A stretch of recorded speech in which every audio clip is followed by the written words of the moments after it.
All right, check it out. The weather here in Foxborough. You can see the flags blowing, but it is absolutely gorgeous. What a night for football. 72 degrees. I won't get into the humidity. You can read. Wind. Looks like it's windy up top. It's perfect down on the field. And taking a look at the new lighthouse. I mean, that thing's been built, and there they are up there, the bell ringers. I should say one bell ringer. One guy's ringing it, one's not. Guys, what an opportunity. Jeff Puttifer. Oh, we had a blast, and for me, Jason speaking, I had to let Deb be the one to ring the bell. When you played for 13 years, I'm the brother that just got 3. Rumor is I rang that bell harder than any former player ever. That's the most you've accomplished as a Patriot. Hey, all I know is Brandon Cooks got behind somebody, and somebody else had to break it up in the Super Bowl. All right, folks, our game notes are brought to you by CVS Health. Healthier happens together. And we talked about identity in the open. As you see, protect the identity of the football team, put it all together. And most importantly, you guys know this, you got to stay healthy. It's preseason football. Yep, that's always the goal. Getting in, going into game one, feeling great about your team. Good look at Drake May right there. That was Ben Brown, and that was the guy that was brought in on a Thursday a year ago, stepped in at center after our good buddy David Andrews went down. Tough break for him, tough ending for his career, but it's great to see him moving on, and he looks great. I know you guys saw him down at the Brady thing. There's an excitement, and I love every time we line up and we start with this kickoff, especially when you haven't covered a live kickoff yet. So this could be the beginning of a great Patriot offense for 2025. So Washington did win the opening coin toss. They do defer. They'll get the ball to start the second half. Antonio Gibson, number 4, back deep. And this ball's coming out. There's your speed, Dev. There he goes. Oh! There he goes!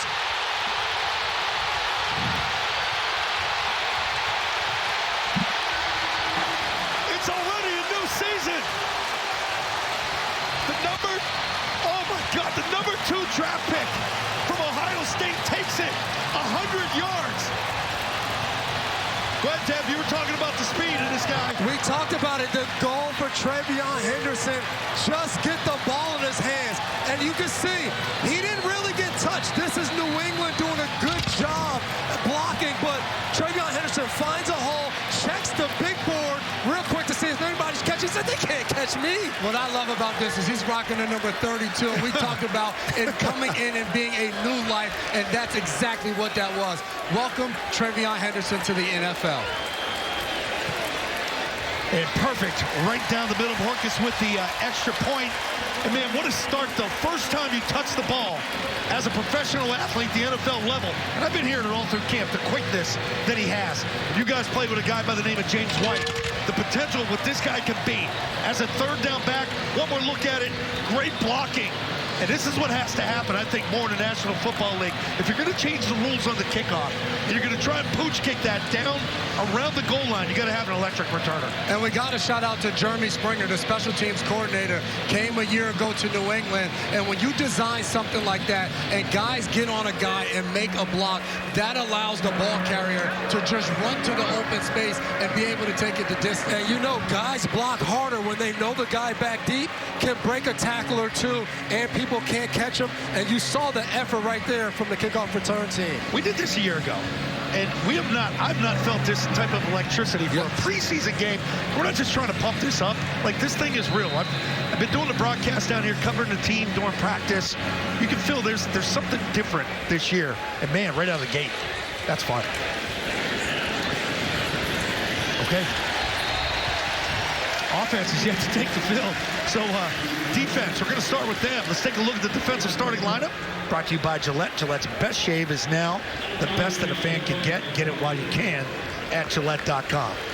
And that guy on the left side right there, number 99, lots been made of, Christian Barmore and Milton Williams, the big signing from this year. But the electricity and the edge that Keon White he's got some plays in it, right? He absolutely does, and I think they're going to need him to take another step. He started the season off very strong last year in Cincinnati. Now he has to follow that up. Didn't really combine that as the season went on. Commanders trying to quick screen out to the right side. It was a short kick, so they take over at it right around the 30, 1st and 10 at the 30. So we're going to 2nd and 10 here off the incompletion. And there's an excitement, too, for some of these young corners like Alex Austin and Marcus Jones with 2 corners hurt with Gonzalez and Carlton Davis. They get a chance to step up today. Now, obviously, no Jaden Daniels in this football game here tonight. Quick throw to the tight end inside right there. You know, and another guy that carried over from a year ago, Hawkins. You know, we talked to him a lot of production meetings from a year ago. He's excited to be here. And, you know, with Duggar, with Peppers. We saw Peppers there, number 5 in the shot. He's wearing the Guardian cap, one of the few players that does wear it in-game. Vrabel already working referees. And Vrabel talked about this being something they have to deal with, this right to the ball, forcing the defense to communicate. He said we need this work in this preseason game. It's good pressure to the backside right there. It is Jeremiah Farms with the pressure. Austin with the coverage right there. Could have been a completion downfield. Yes. Yeah, a lot of space there by Alex Austin as he's going in, and the ball is dropping here. But, Zoe, you talked about it. Getting that pressure up the front right there. You see Tonga getting right on him and forcing, and they make a good throw. But, hey, sometimes as a defense, you get lucky. I thought, Dev, what was fascinating on those first few plays for the New England Patriots, they had 3 safeties on the field the whole time. Jalen Hawkins, Kyle Duggar, and Jabril Peppers were all out there the entire time. Yeah, Vrabel talked about Peppers having a versatility to play all over the defense, like a linebacker, like a nickel, like a safety. So expect to see more of that, especially with some injuries in the secondary. Marcus Jones with the return right here, trying to make something happen. He's got fantastic speed. He does. He's going to be playing a lot of nickel this year with the 2 corners that we have. And take a look at your number 3 pick from a year ago, Drake May. And man, it feels like this football team, you hear him talk. It sounds nothing like him a year ago. Obviously, Jacoby Brissett was the starter. Drake came in a game against Houston, and we're off and running here with Drake May. I think to your point, for Drake May, we asked Mike Vrabel, what have you seen since you got here in March? You take the job from where Drake May was then to where he is now, and he talked about it. He's gained an ownership over the offense, which has now allowed him to be more vocal for the guys around him. 1st and 10 at the 20. Toss left to Ramondre Stevenson. Hunter Henry with the nice wham block from the outside. Let's take a look at our offensive lineups here. Got a little bit of a dust up. They're brought to you by Gillette. Gillette's Best Shave is now the best that a fan can get, not a man, but a fan. And get it while you can at Gillette.com. There's a lot of talk about Will Campbell, that left tackle, the number 4 pick from LSU. Got to get him up and going, try to redo this offensive line. It struggled from a year ago. Keyshawn Boutte, Demario Douglas, Matt Collins get the start here tonight. No Stephon Diggs here tonight, obviously. And as a fan, you love to see these are the guys that's going to be out there in a few weeks playing in that first game. You want to see them out there building the bonds as they hand it off to Ramondre Stevenson up the middle. And so far, what you get excited about, starting a game with 2 straight runs. You work on your offensive line. You want those guys to be going forward to start the game, and that's what they do. And that's an aggressiveness and an attitude that they want to play with this year. You saw the electricity from Travion Henderson with the opening kick. So he's potentially going to be your speed 3rd down back. And to think about Antonio Gibson, who I do like, as you give Ramondre a breather, we got to get Ramondre going this year the way he was running 2 years ago.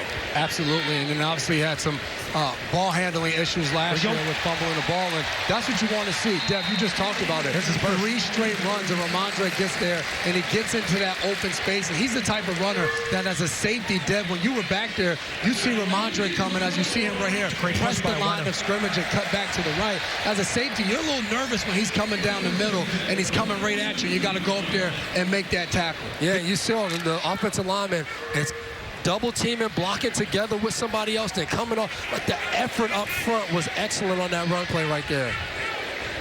We got Travion Henderson in the ball game at running back. The excitement is back. Matt Collins at the reset. Little screen action right here. Not really going anywhere. And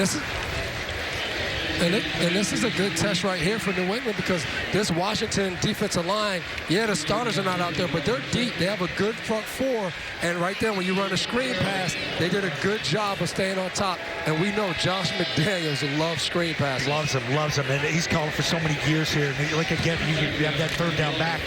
Josh likes to incorporate that with the draw, keep you off balance on 3rd down. 2nd and 11. Pop Douglas over in motion, left to right.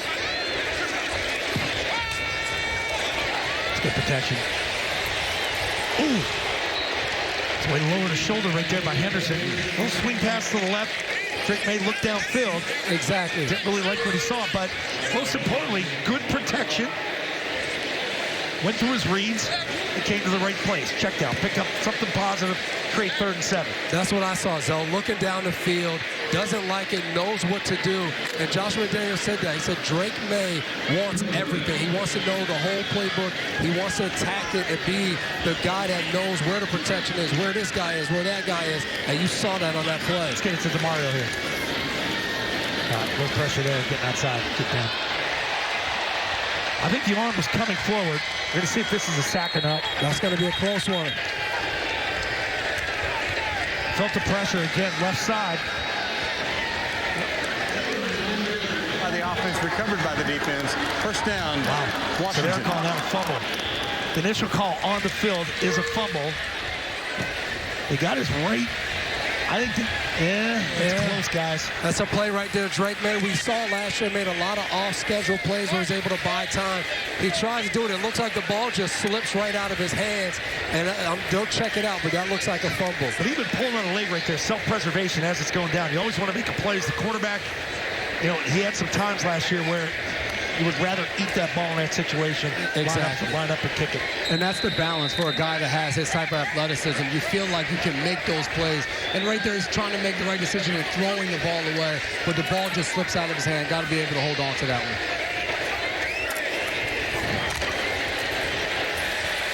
Nice job by Christian Ellis, 53 with the tackle right there. Little run to the right side for the Commanders. And Christian Ellis is a guy last year, when we watched these preseason games, he was a guy that popped and was able to make some plays. You guys watch any college football with Sam Hartman and where his journey and eventually getting with the Notre Dame? Looks like he's one of those soap opera models. Oh my goodness! Good looking dude, man. I saw him in pregame. Wow. I had to pause for a minute. Whoa, everybody's gorgeous. Don't stare into his eyes. Hospital ball almost right there. Hawkins again involved with coverage down the middle.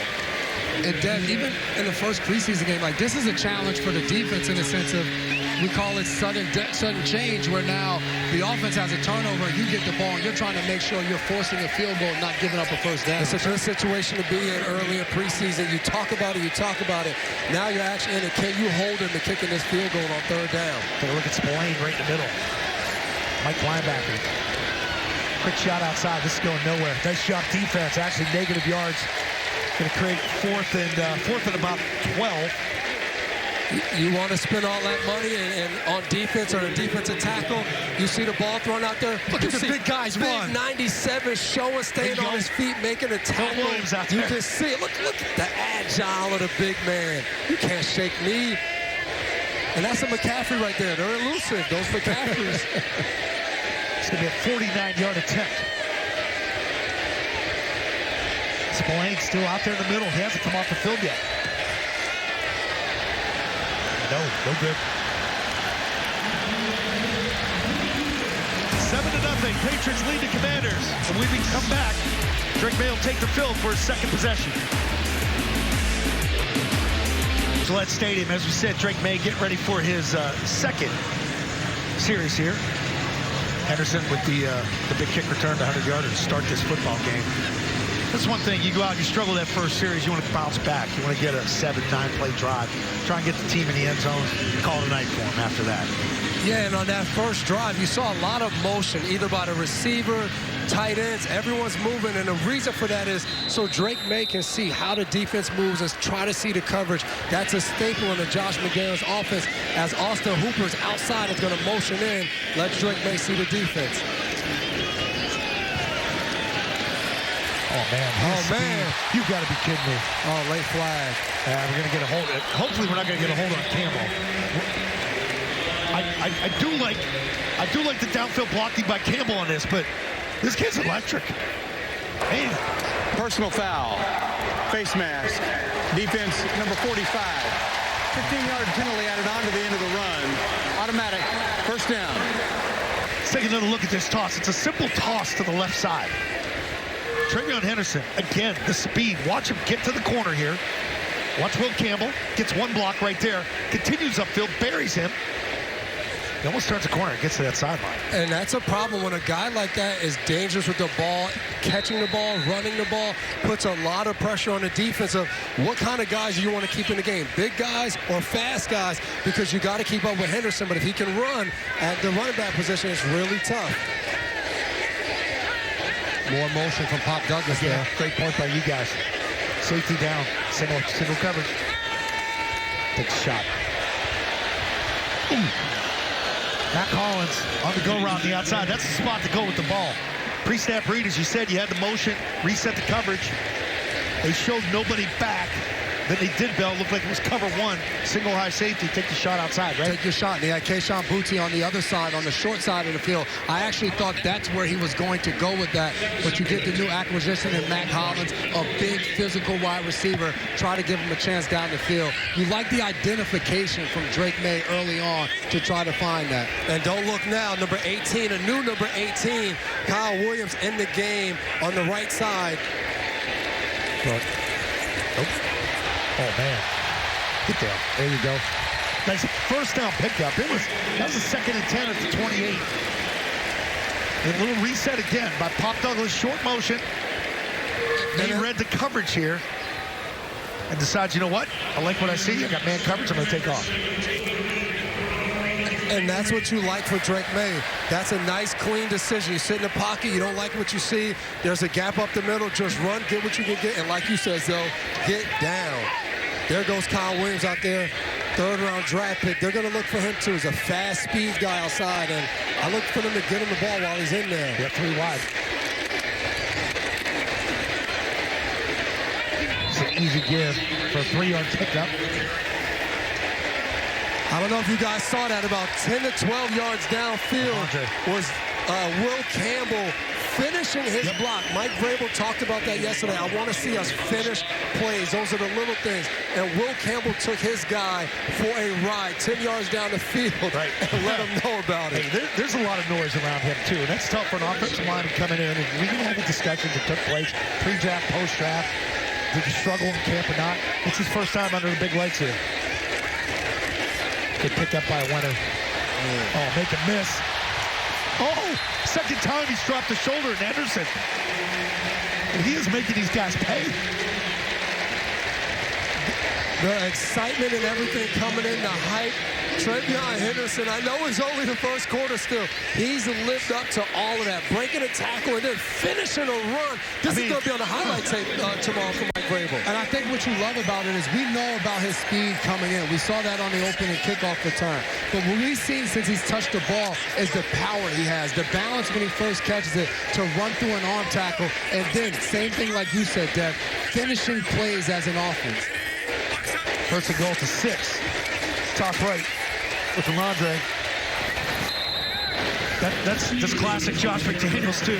Most teams, you go big, you go 2 tights, 3 tights, 1 3 wide right there. 3 wide with the tight end motion down in. I think it was Hooper with the motion, short motion, but all the backs touching the ball here tonight. And it was a small thing, but Keyshawn Booty was the guy came in and cracked down on the defensive end. And Josh McDaniels and the staff, they talked about Booty is doing the little things. He wants to get better. He wants to learn, and they've been excited about how much better and mature he's turning. Looks like we got man here. This could be popped up. Nope, zone.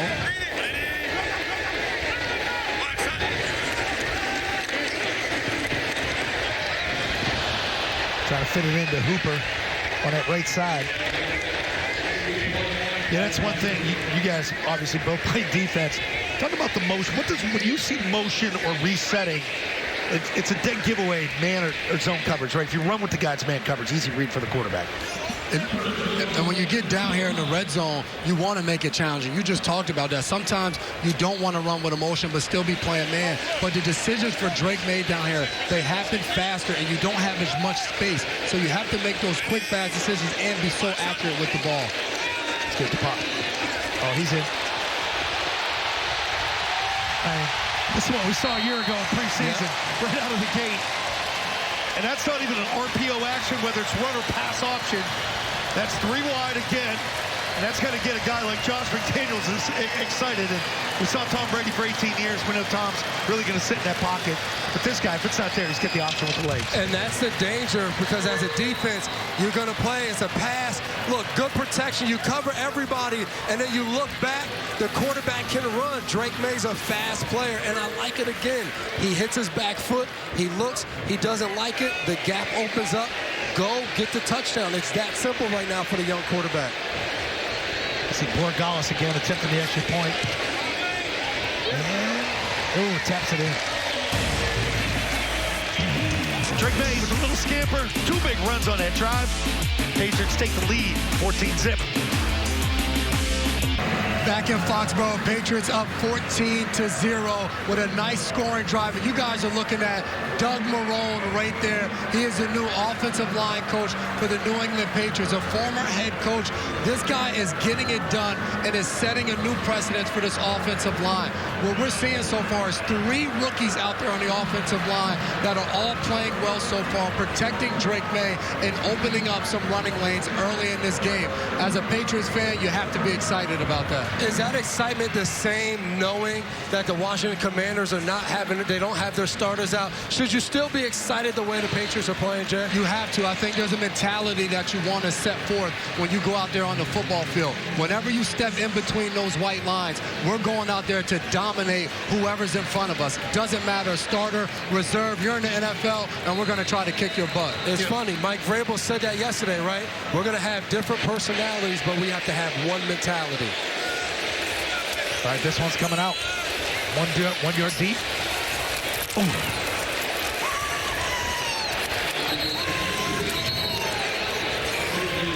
Got a flag down.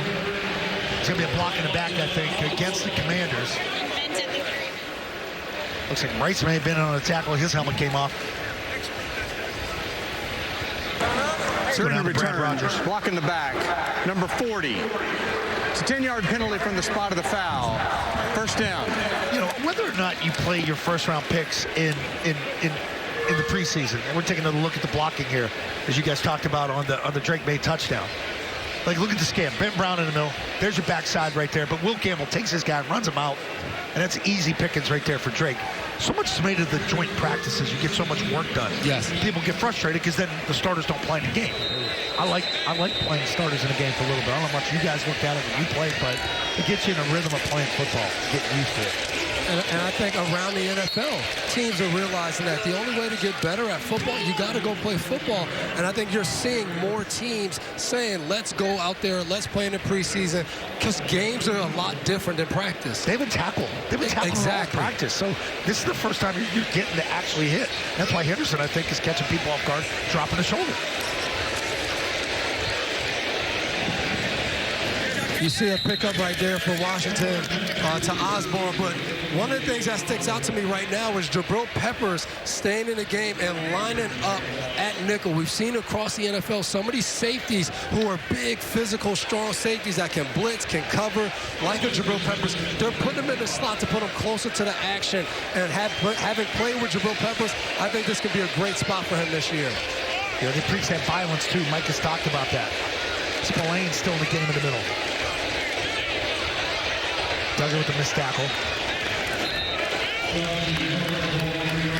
You just said it. You just said it, so they haven't tackled. This is both sides of the ball. Yeah. And right now, we've seen a couple broken tackles in these first 2 runs for Washington. I think the point that you guys both made about starters playing, when you look at this New England Patriots team, they spend the most money in NFL history in free agency. So that means you have a lot of new guys wearing this uniform. These are opportunities for them to go out there, a guy like Robert Spillane leading the defense to know what he's doing. Again, that big safety look. Duggar down in the box. He's down there with Spillane and Ellis. Kicked in at linebackers. They're looking at 3 linebackers. As you guys mentioned, Kyle Duggar, such a big year for him. Last year, played through an ankle injury and didn't play his best football. He would tell you that as well. And it's an opportunity. Terrell Williams comes in here as a new defensive coordinator for him to kind of reassert himself and figure out the type of player that he was before and go out there and put it on tape. Hartman still in the quarterback for the Commanders. Long throw down the left side. And that's a catch. That was one heck of a catch right there. Oh, we got a quick whistle. Referee from the middle. Miller comes in and says incomplete pass, hit the ground. Incomplete pass. I don't know about Second that. down. And coverage, that's Marcus Jones running, has the speed. But we get a close-up right here. You're running with a guy. At the last minute, a little push-off, and you can see Marcus Jones does a good job. Watch the very end of it. As he finishes that left hand punching through. And we look as it goes to the ground. It looks like the ball rolls. There it is. That's a good call. Ball on the ground. It's a good call, guys. Good eyes by the Zebras out That's there. a heck of a call from that angle. And good finish by Marcus Jones. That's a good throw by Hartman. More flags. Well, we got movement, but you had Keelan White in neutral zone. False start. Yeah, we got false start. Offense, number 32. 5-yard penalty. Still second down.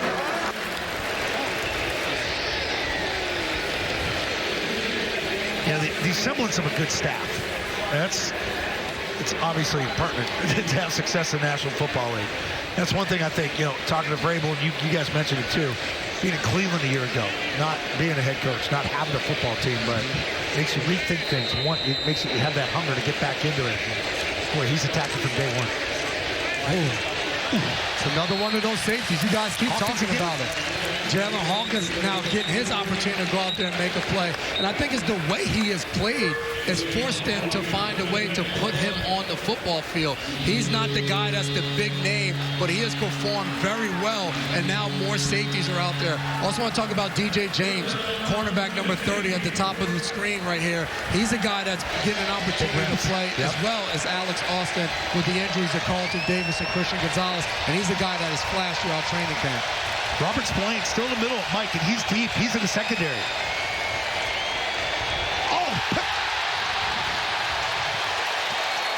Okay, Jay, you knew something. You knew DJ James was coming. So DJ James with the pick. We'll see if the receiver slipped. That still doesn't matter. Great break on the football. But you can see the depth of the corner right there at the top. There's James. Receiver sort of goes down. Hey, take advantage of that break right there. Gets the pick, another turnover. But man, what a defensive call. Spillane at the snap. Sprinted all the way back to safety. Patriots lead 14-zip. They'll have the ball first and 10 at the 36 when we come back.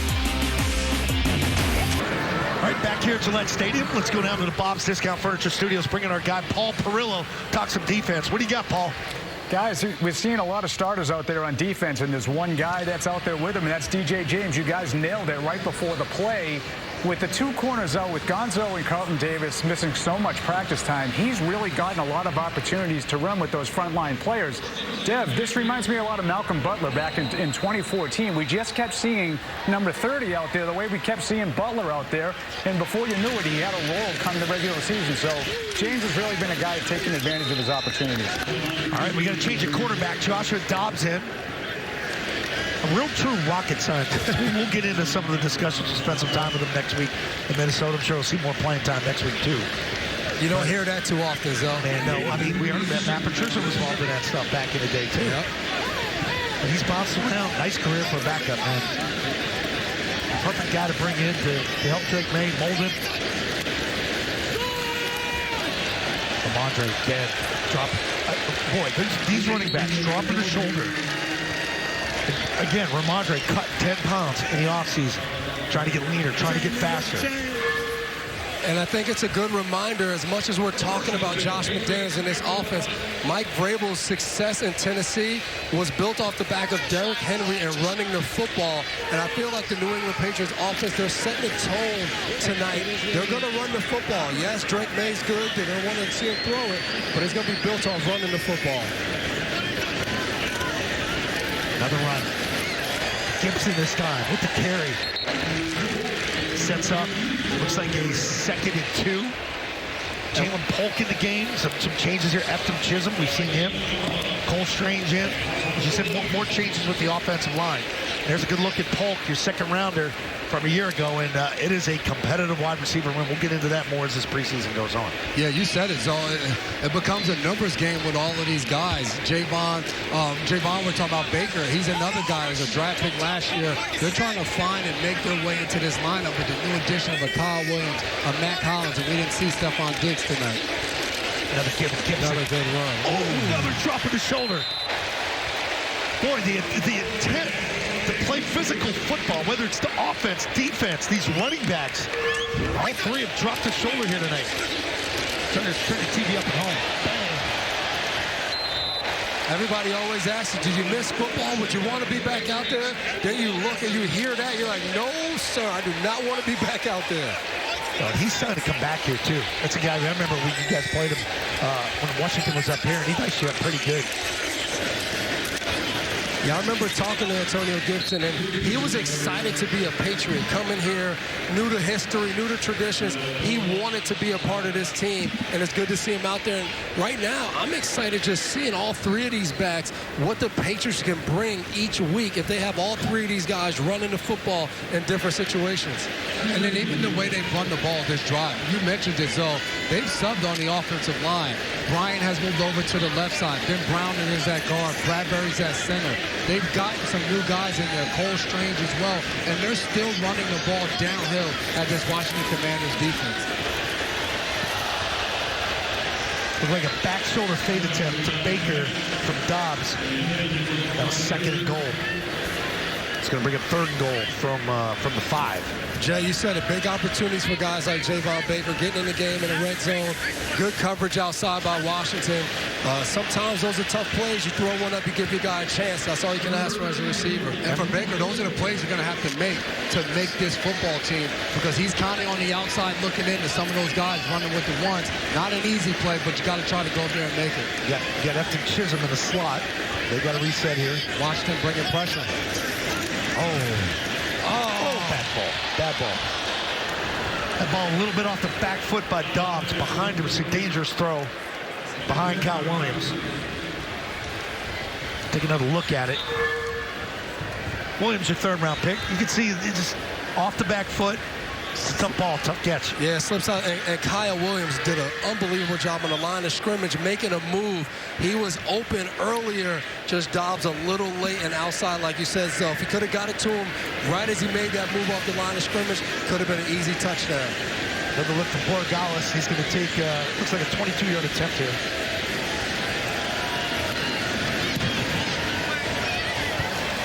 Chip shot. Patriots, 17-zip right now.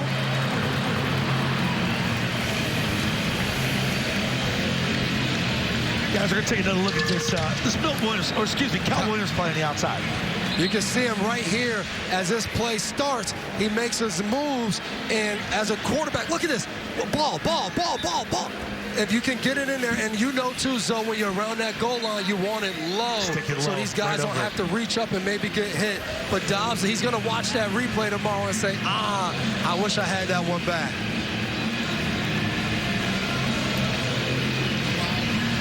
All right, we've talked about Next Gen Stats, guys, and it's time for Next Gen Stats presented by Amazon Web Services. If AWS can do this for the NFL, imagine what they can do for your business. Everybody into stats and analytics. We're over here looking at the return rate, and you said it, Zoe. When we get these new kickoffs and all of that, we want to see the ball return more, and it was returned a little bit more last year. And that number should go up this year as well, because the rule is changing on those touchbacks of where the ball is going out. So you're going to see teams kick that ball and still try to force more returns. And here we go again with another return. Flag down on the play. Hold on, we got a flag down potentially. Yep, we do have a flag. One flag down to the 19. During the return, block in the back, number 39. 10-yard penalty, first down. Referee Brad Rogers with the call right there, blocking the back. That's going to do it for the end of the first quarter. But guys, we got a special guest down on the sideline, so you want to stay here, guys. We got Brian Hoyer with the special guest down on the sideline. Take it away, Brian. Hey, what's up, everyone? This is Brian Hoyer, and I got a pretty special guest right here with me. Tom. Oh, we're on live. We're live. What's it like being on live? I don't even know anymore. Yeah. Hey, so you've had so many incredible moments here in Gillette. When you saw that stat sheet tonight, what was going through your mind seeing your legacy cast in bronze? Wow, it was an amazing moment. What's up, everyone? Thank you. Yeah, obviously an amazing night for my family. Amazing night just to see the fans come out and support me once again, but obviously this great organization. So I just can't thank RKK enough for inviting me back. And the hospitality I always feel when I come here, it always feels like home. Yeah, I mean, you hit it. Throughout your entire career, you always gave credit to your teammates, your family, your friends. On a night like tonight, who are you thinking about and what are you feeling grateful for? That's all I think about is, obviously, this is the greatest sport in the world because it requires everybody to do their job every single day. It doesn't matter what you do as a member of the organization. Everybody's job is important. So I had one particular job, which I absolutely love, but so many other people did as well. The teammates that I had over the years, man, they mean the world to me. And I leave here always thinking about all the people that made this huge impact on my life, and I'm very blessed. Well, I know you made a huge impact on my life. But let's talk about these fans, right? Absolutely. You and I both know how special Patriots fans are. What does it mean to you to come back, see everybody celebrate you one more time after all these years? You talked about how old you are. I know. Well, I was just standing down there about 20 yards from here for a lot of years, and it was the greatest highlight of my life, being on this field and playing in front of these amazing fans that supported us, regardless of the weather, regardless underdog or favorite, playoffs, regular season, preseason. You always showed out for us, and we wanted to show up for you guys. So thank you all. All right, what do you think? Run down one more LFG? I can't do it anymore. I don't want to throw my arm out. All right, babe. Love you, man. Congratulations. Love you. Thanks, Hoy. Love you, buddy.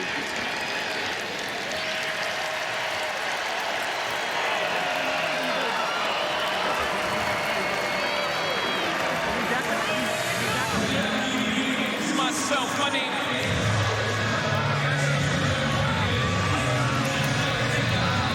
Nobody ever has done it better than that guy. And you guys had the pleasure to play with him. I've had the pleasure to call some of his biggest games.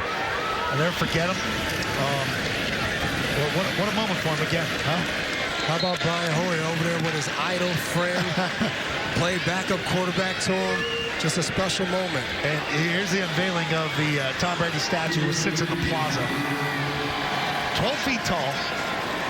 You know, RKK, Mr. Kraft, talked about the amount of numbers that went into 12, 17, 6. And just the thought, the process that went into just honoring Tom and everything he's done. Greatest of all time. And so, I don't know, he looked a little too strong on there. Like a little too chiseled and ripped. It's tough on statues. It is, because, you know, there's been some bad ones over the years, but some really good ones. Yep. You go to the Hall of Fame, some of they don't resemble any of the busts. I will say his face was really good. It was awesome. It was a young Tom Brady. Yeah. And you guys mentioned the numbers. I think that was so cool, the amount of detail that went into it. The 17, the division titles that he won while he was there, and the 6 Super Bowls, and also the 12 and the jersey number, as Marcus Jones is on the coverage right there, not allowing the completion deep down the field. And Sam Hartman trying to take another shot there, but the impressive thing is both those guys talking in stadium as it echoes. Yeah. And it kind of catches you up. You hear yourself. But smooth. They're both professionals. And these starters are still in here on the defense for the New England Patriots. We're seeing some of the guys rotate. Truman Jones is out there at the left defensive end with Keon White, and seeing Marcus Jones in the slot with a little bit of Jabril Peppers and Kyle Duggar in there at the safety. It looks like Marcus is coming up the top. Now he's going to take off. No, here he comes. Nope. Drop. He almost got under that one right there.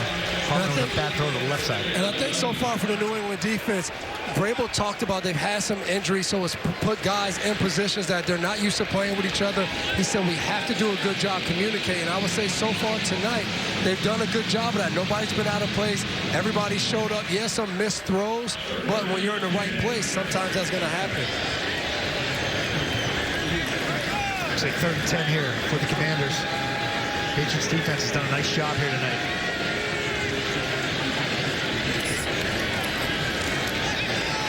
Pressure on Hartman. He's going to have to run it down. Hey, we still have Robert Spillane out here mixing it up, guys. I mean, this guy's all over the field. So I had no clue, like, what he was going to bring to the linebacker position. I don't watch him a lot.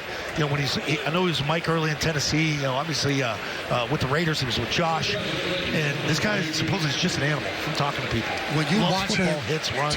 Exactly. Okay, loves football, hits, runs. And when you watch him play, that jumps off the film when he was with the Raiders. Guys coming over the middle, making his presence known. And he just looks like a consummate leader out there on the football field. Somebody that the guys can believe in when he's out there calling a defense. And when your middle linebacker's a maniac, it just makes your defense better.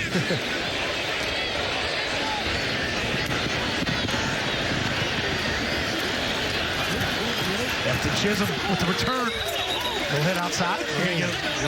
That's a late hit on the white. It's going to be another 15 yards. So of the two teams, Patriots look the most buttoned up here as far as your temperament. That's tough to do with 90 guys out there. You know, when rosters get cut down here in a couple weeks, you're down to 53. I mean, you got double the players right now on your sideline. Yep. I think they're going to get a lot of bodies playing. A lot of bodies. I think they're going to get Schooler with a holding here on this return. It could be offside, right on the sideline. You see right there is Chisholm's coming around as he takes the guy all the way down to the ground. It's a tackle. So you got Schooler with the takedown. That's a tackle. And you've got to acknowledge the hit on the white. I mean, that's 2 steps on the white. I think that's what they're discussing right now. Brad Rogers and his crew. Vrabel looks fascinated to find out what they're going to say. Refs are getting the kinks out, too. It's preseason for everybody. Nice conference going on. Is that cut on Vrabel's face? Is that on the right side? His wife must have gave him something. It looks a little bit better than it did a few days ago. Return holding, number 41 of the return team. Personal foul, late hit, number 82 of the kicking team. By rule, that will offset at the dead ball spot. It's first down.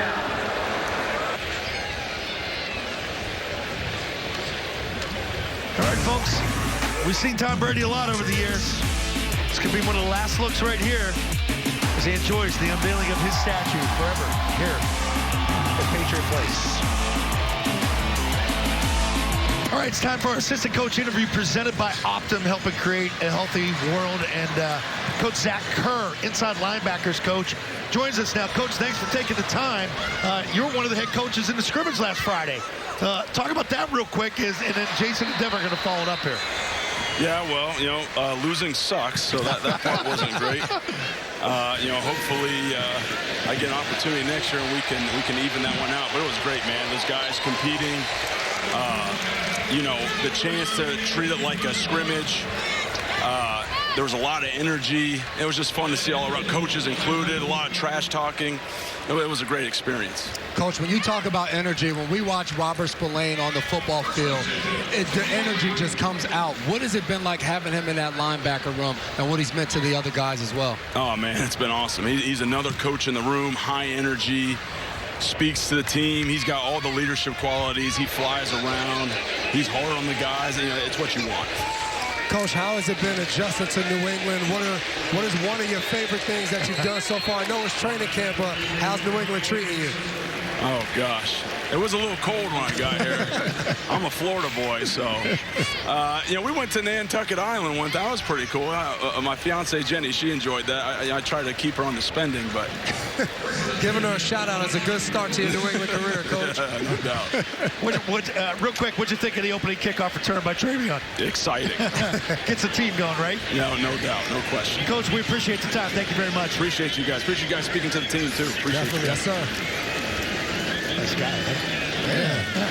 He's a guy that was with Vrabel in Tennessee as well, so he knows exactly what the expectations are. And that's the one thing we've heard these guys talk about. We talked to Alex Austin yesterday, and I asked him how did he like this new defense with Terrell Williams, and he said it's a violent and physical defense, and that fits my personality. And I think that's what we're seeing from this football team, and that's in every facet. When you get a kickoff, you take the return back for a touchdown. You're running the football. On defense, you're stopping the run. Physical and violent. I go back the last 4 years. It's the most physical I've seen the team come out in the preseason. No offense to you guys. I was gone. That was still dead. They had to get some of these old guys up out of here. Yeah, Josh Dobbs having a tough time getting it going here. You know, I mean, you got such an interchange of players coming in. It's a good pocket. Just a high ball. I mean, that's Chisholm, Efton Chisholm from Eastern Washington. He's made a lot of noise here in the OTAs. I think it's a little bit different when you get the pads on. Like, again, competing for a spot here with a tough wide receiver room. He's a guy that you're excited to watch. You talked about where he went to school, and he has the record for receptions there over a guy like Cooper Kupp. So you're right, he flash has to continue to show up. It's a good read by Dobbs. You had double middle blitz here on 3rd and 5. Gets it outside to Larison right there. A little swing pass. And Larison's a guy that they've been talking about inside the Patriots building, of a guy that reminds him a little bit of Rex Burkhead, the running back who was here a couple years ago wearing that number 34. But good job giving him a chance to try to make a play in this heated kicking competition right here. Usually you won't talk about the kickers, but this is a competition. 57-yarder. This is a 57-yarder by Parker Romo. It's got a chance. It's got a chance. It's got it. Woo! Downtown from 57. Parker Romo. One more look at it. Great snap. Great hold by Behringer. And that ball gets inside the That'll help you in the competition right there. 20 to zip. That's up. Welcome back to Gillette Stadium. Patriots lead 20-0, and you see a competition brewing here between the two kickers. Obviously, right there, 57-yarder by Parker Romo. He's a carryover. They revamped the whole kicking operation. Drafted Andy Borregales from Miami, the rookie. You know, stocky kid, good leg, and he drafted Julian Ashby. You guys played with Joe Cardona for so many years. New long snapper, new short snapper. Bryce Behringer really the only holdover as the holder and the punter. Yeah, and one thing to keep an eye on in this kicking competition is we talked to Mike Vrabel, and he said we might see some weird things. I asked him, how do you handle a kicking competition? He said there might be a 3rd and long where we decide to kick and try to see and examine and evaluate these kickers so we can get a good look at them making a decision. I know it's a preseason game. That's a 57-yarder as it stands. Steven Gostowski has the stadium record with a 58-yarder. Wow. That's impressive. Good look at the little scratch Vrabel created. Oh, that is a pretty good scratch, guys. Looks like he lost the fight, though. That's the only thing. Like, I feel for him. You got to maybe sometimes get your lick back when you come out looking like that. That's what he's doing right now. It's 20 to zip. Speaking of Gillette razors, too, the problem is it's hard to shave when you have cuts like that on your face. The Gillette razors, though, man, that mock, oh, man, that'll get you. So a lot of changing bodies now. Yep. You know, 2nd, 3rd, 4th team guys. And not that you're a 3rd or 4th teamer, but you got to take a look at a lot of players, get them on field. Marte Mapu in the game in the middle. And Marte Mapu is a guy who came in as a safety, has been playing all linebacker in training camp as he tries to find a home in that new position. Jason, there's your guy making another play. You know, you were pumping James right before the pick. Well, you come out here and I see him rocking number 30, as Deron Harmon did for a long time, and I took it from him when I got here. Well, he lent it to me. So when you see that, and this is a guy, all jokes aside, when people have looked at training camp, he has stood out. Paul Perillo alluded to that. And this is a guy that was a 6th-round draft pick in Seattle, now comes here, an opportunity to go out there and perform. And when opportunity comes, you've got to go out there and make plays, and he's done that. Sam Hartman still in the game at quarterback. Looks like that's going to be a 1st down pickup on a 3rd and 1. You know what? So whether or not you think they have the 1st down, let's see if they go to the virtual measurement here with the chip in the football. And we're gonna see this. No, it's cameras up high. It's not a chip. They're not even giving the people what they want. They just gave them the 1st down. We want to see it. Yeah.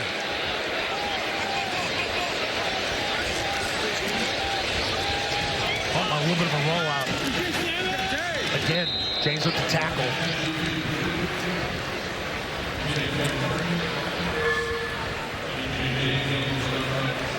What do you got? Zone here, guys? What is this man chasing from backside? You can see DJ James right here running, and that's the problem. Sometimes a man-to-man, that's the weakness of the defense. The guy goes all the way across the field. You chase him, you just make the tackle right where he catches it.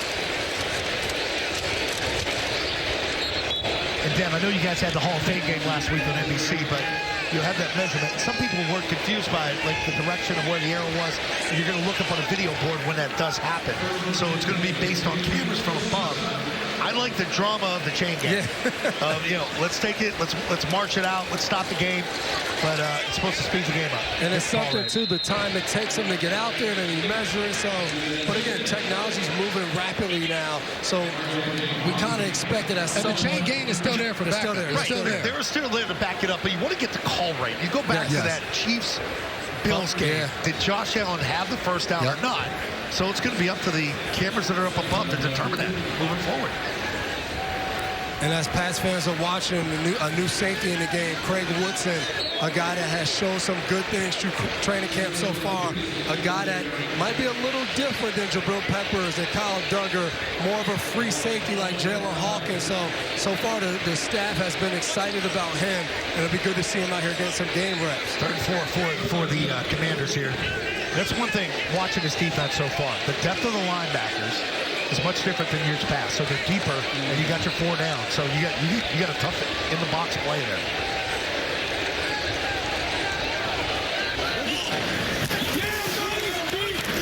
Looks like this could be a completed catch. It's a nice ball by Hartman. And that's what you see sometimes. New defensive guys coming out here. Hartman's getting comfortable. You said it, Zoe. He threw some good balls early. They were incomplete. Now as he's getting more and more comfortable, these new defenders are trying to get their feet under it, and Hartman's taking advantage of it. And they got caught waiting at the sticks, trying to make the play. The route went beyond the sticks, and that's how you end up sneaking that first down in there. Good coverage right there by Battle. Now, he was the corner that got sucked up on the outside there that allowed that bow route in behind for the first down. Yep, and they were running the zone coverage on that third down, and Woodson, he needs his corner there to sink, but the tough thing for Battle in those situations is if I sink too far, I'm giving up the first down in front of me. So those are the battles that a quarterback, Hartman, he was able to win that one on third down, but they come back and respond and force a second and long here. And the throw in the middle. Looks like this one's completed. Tackle made by Battle again. Washington's doing a good job right now, catching some tough throws, but as New England, as you look as a defense, that's the way how you want to break. You want to break on the ball, make them catch it through contact. Osborne, a veteran player, does a good job catching it, but now you just try to get off the field on third down. Could be 2-down territory. If you're Dan Quinn, you're down 20 zip. You got a team here with kids trying to make the roster. You're in the NFC title game last year. Maybe it's 2-down territory. Oh, it's a good throw. What a finish right there by Alex Austin. We call that a slot fade right there, down there as you get close to the red zone. You're going to see him right here in the slot. And when he's playing coverage, he has inside leverage. So now when a receiver takes you outside, he's beat by a lineman, but watch how he finishes. He plays the pocket and rips his hand in there right as the ball gets in there to Osborne. And he says, hey, KJ, I know you used to be here in New England. There is no welcome back when you come. I'm having the pass break up, and you guys are lining up for the field goal. Not 2-down territory. They're going to go for the field goal. 37-yard attempt.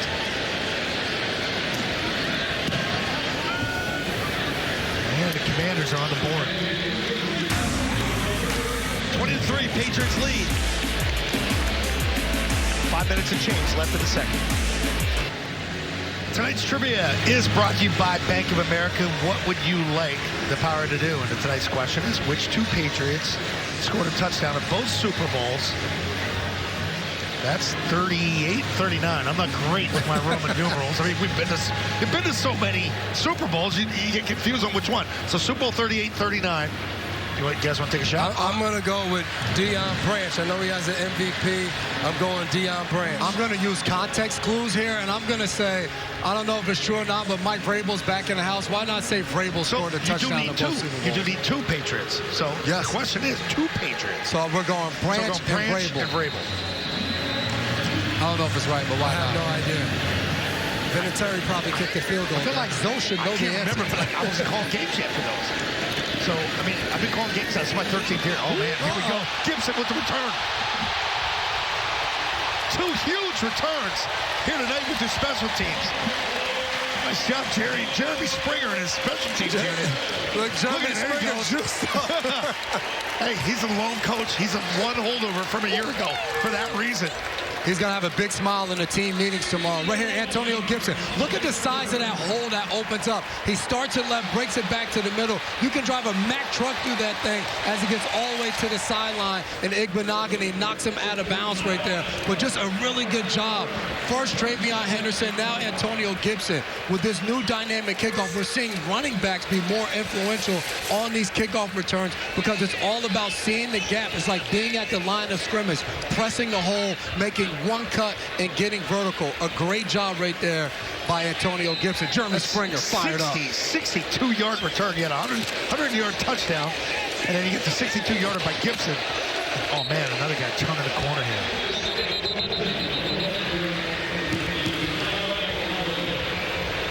It's in the position. Looks like it's going to be on the defense. Holding. Defense. Number 98. 5-yard penalty added on to the end of the run. Automatic. First down. It's a good-looking Gibson right there, having some fun. I mean, that's not a small dude. Oh, not at all. That's a big, strong dude. You think they're laughing because Henderson's a cool run, but I want 100 yards because I'm a little faster than you. Telling them right there. It is. It's Henderson yapping at him. He's explaining now. See, the kicker was right there. Then the guy, he came out of nowhere. What had happened was... Oh, nice read.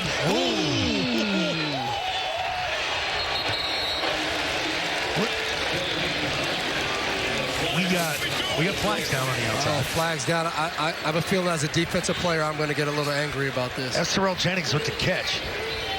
Well, what would be the call? They're going to say lowering his helmet, probably. They're probably going to say hit him too hard. I think it's something else. They're pointing inside. Yeah. Personal foul. Unnecessary roughness. Defense number 39. Half the distance to the goal from the previous spot. Automatic. First down. I mean, I'm sorry. That's a crock. Two former defensive guys. Textbook tackle.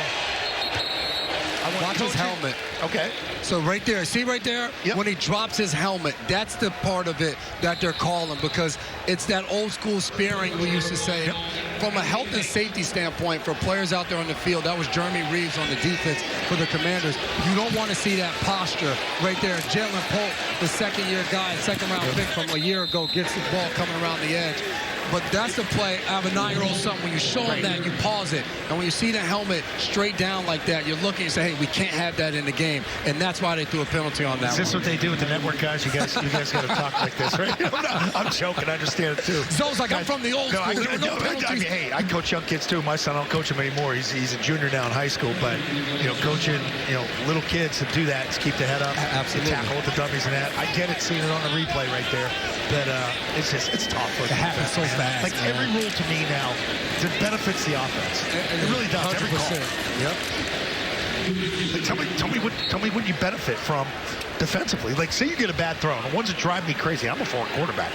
I hate bad throws being spot fouls. If the ball's thrown short and you basically just touch the guy, but you look back and they call you for PI, that's a spot foul. If they change some of these rules, maybe I can still go out there and play. But you're right. Any penalty against the defense is an automatic first down. So that's what brings the audience in. Everybody wants to score points, and they want to see that. We were a part of a Super Bowl where the score was 13-3, and people come up to me that are not Patriots fans and say that was the most boring Super Bowl ever. But for us, it was fantastic because it was about defense making plays. And that's what's tough. As Zoe was talking about, alluding back to the penalty, is the thing that makes it a penalty, yes, his head's down, but it all has to do with where the running back's head is. Because if his head's down but he hit his leg, it's not a penalty. So the way he moves his head, that changes that. All right, Patriots are going for it here. McDaniels with the call. Fans like this. Crowd likes it. You got some life in this crowd for a preseason game. This is unreal. It's a lot of people here. Great crowd tonight.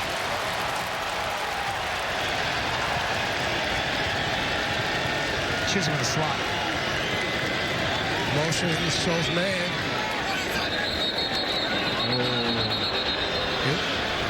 Timeout. We got a timeout, guys. Timeout. New England. Their first. It's a 30-second timeout. Let's go back to the Bank of America trivia question. Give me the two players, Super Bowl 38, 39, that both scored touchdowns. Let's see the answer, folks. Givens? I got Givens. I had Givens. You said Givens? I did. Oh. Yep. You knew Vrabel was going to be one of them. Yeah, we knew, right? This is what we do here, right? Here's a look at it right here.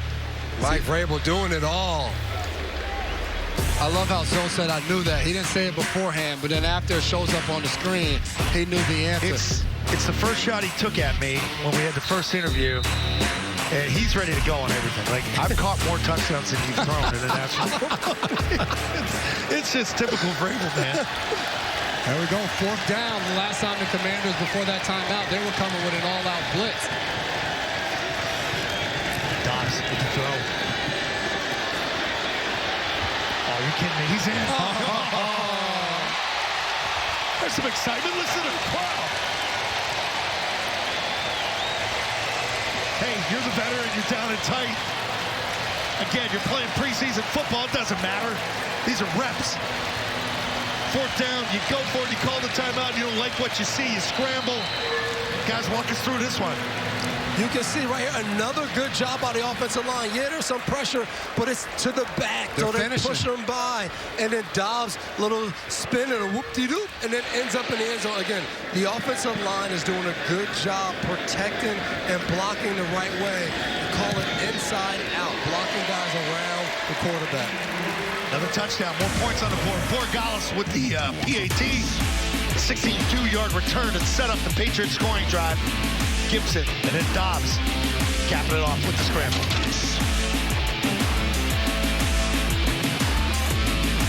All right, let's cap off your scoring drive right there. Started with Gibson with the 62-yard return.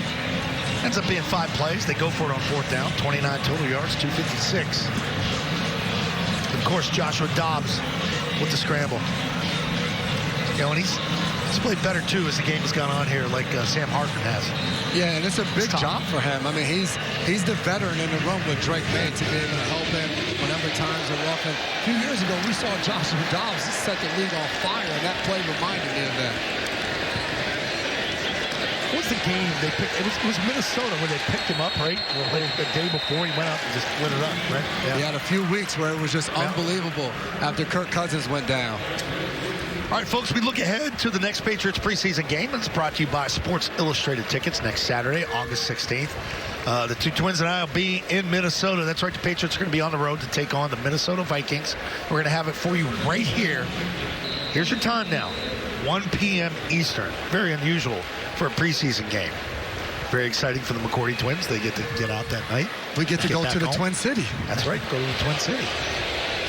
That was my dad joke for the evening. Could the Patriots have mapped out a better start to this game to come out here and play this way in the first half? No, they could. We get a flag down. This is going to come back. Looks like Josh Johnson in at quarterback, number 14 for the Commanders. Could be, yep, holding call. Offense, number 51. 10-yard penalty, still 1st down. Looked like Anthony Jennings was getting some pressure on that play as well. 16 years. 16 years for this quarterback. And not only is this 16 years, which is extremely impressive, but he's played for about 18 teams in the NFL, and that's not an exaggeration. He's the one that had the commercial, right? Yes, yes. That's right. And was with him for a few days this summer. It just goes to show the type of professionalism that he has to be able to be on that many teams, picking up the playbook, and being that veteran presence in the room. It's such an approach, too, you have to have. Nice check down right there. Good solid hit from Farmer from the backside. This is the 2-minute warning. All right, looks like we're going to take our last break here before the half. 2-minute warning. Good plays all Friday night here in Foxborough.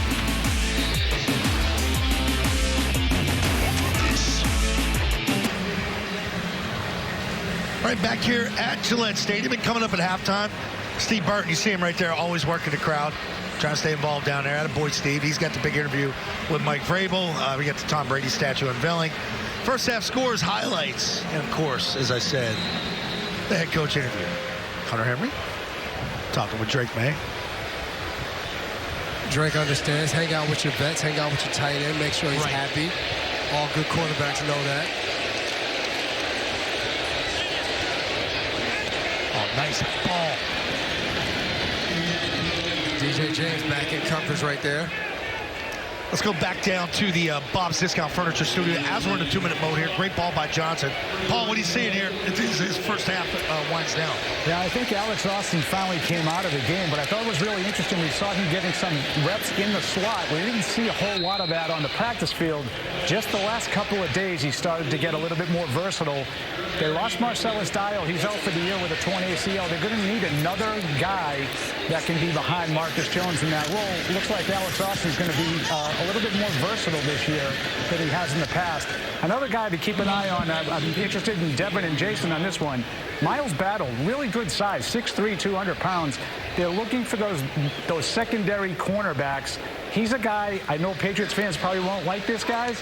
He played great in that last game against Buffalo last year. He was dominant in the second half. I know what it meant to the draft pick, but there's a lot of jobs still to be won. Yeah, as you talked about that, Paul, they tried to test him down that sideline on that last throw. And the 6'3", I think that always stands out at corner. But when you're 6'3" and you can move, you can come in and out of your breaks as Battle can. You spoke about that game last year, 3 pass breakups in that game where he got elevated to play. You step up on that stage and you perform, it goes a long way. So in this 2-minute drill, him and Alex Austin, DJ James on the outside, you're going to be tested. You got to step up and make a play. A lot of man-to-man in these 2-minute drills. So the fans might not have liked it, but his career surely does like it because he's back out here competing for a spot. And for all of these guys, the more you can do, it helps your chances to make the team. So for Alex Austin, outside corner, inside, look right there. There you go, Battle.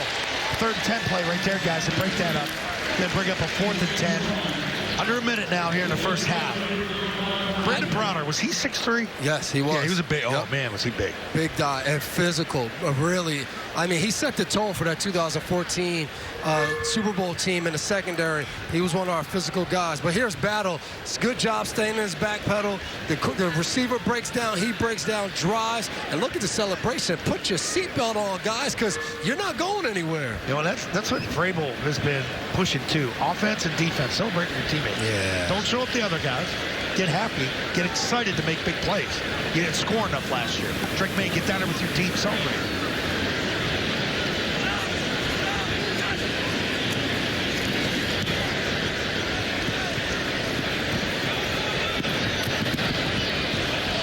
Touchback. Paul, what do you like offensively that you saw through 2 quarters so far? Well, it's everything you guys have been talking about. The physicality is impossible to miss. You know, up front, I think the running backs are really bringing it, all of them. We've seen it from Gibson, Stevenson, and certainly from Travion Henderson. The stuff from Henderson is what really intrigues me because I think it's an offense that's going to have a hard time finding big plays. Henderson can make big plays. Kyle Williams, I think, has a chance to be able to make big plays. Those are elements of the offense this team hasn't had in recent years. They're weapons. They're big play machines in practice. Can they do it in the regular season? That's what I'm really most excited about. That's the only thing we haven't seen so far. We'd love to see Kyle Williams be able to make a play. I don't know how that got through there just now, but it looks like Baker almost had a chance to catch that ball. I think it hit him in both hands. I'm not sure if this got tipped. Yeah, there's contact. Baker fights through it, hits him. He's got to catch that. That would have been a big play, too. Those are the type of plays, right? You guys know it. You got to make those type of plays to make the football team.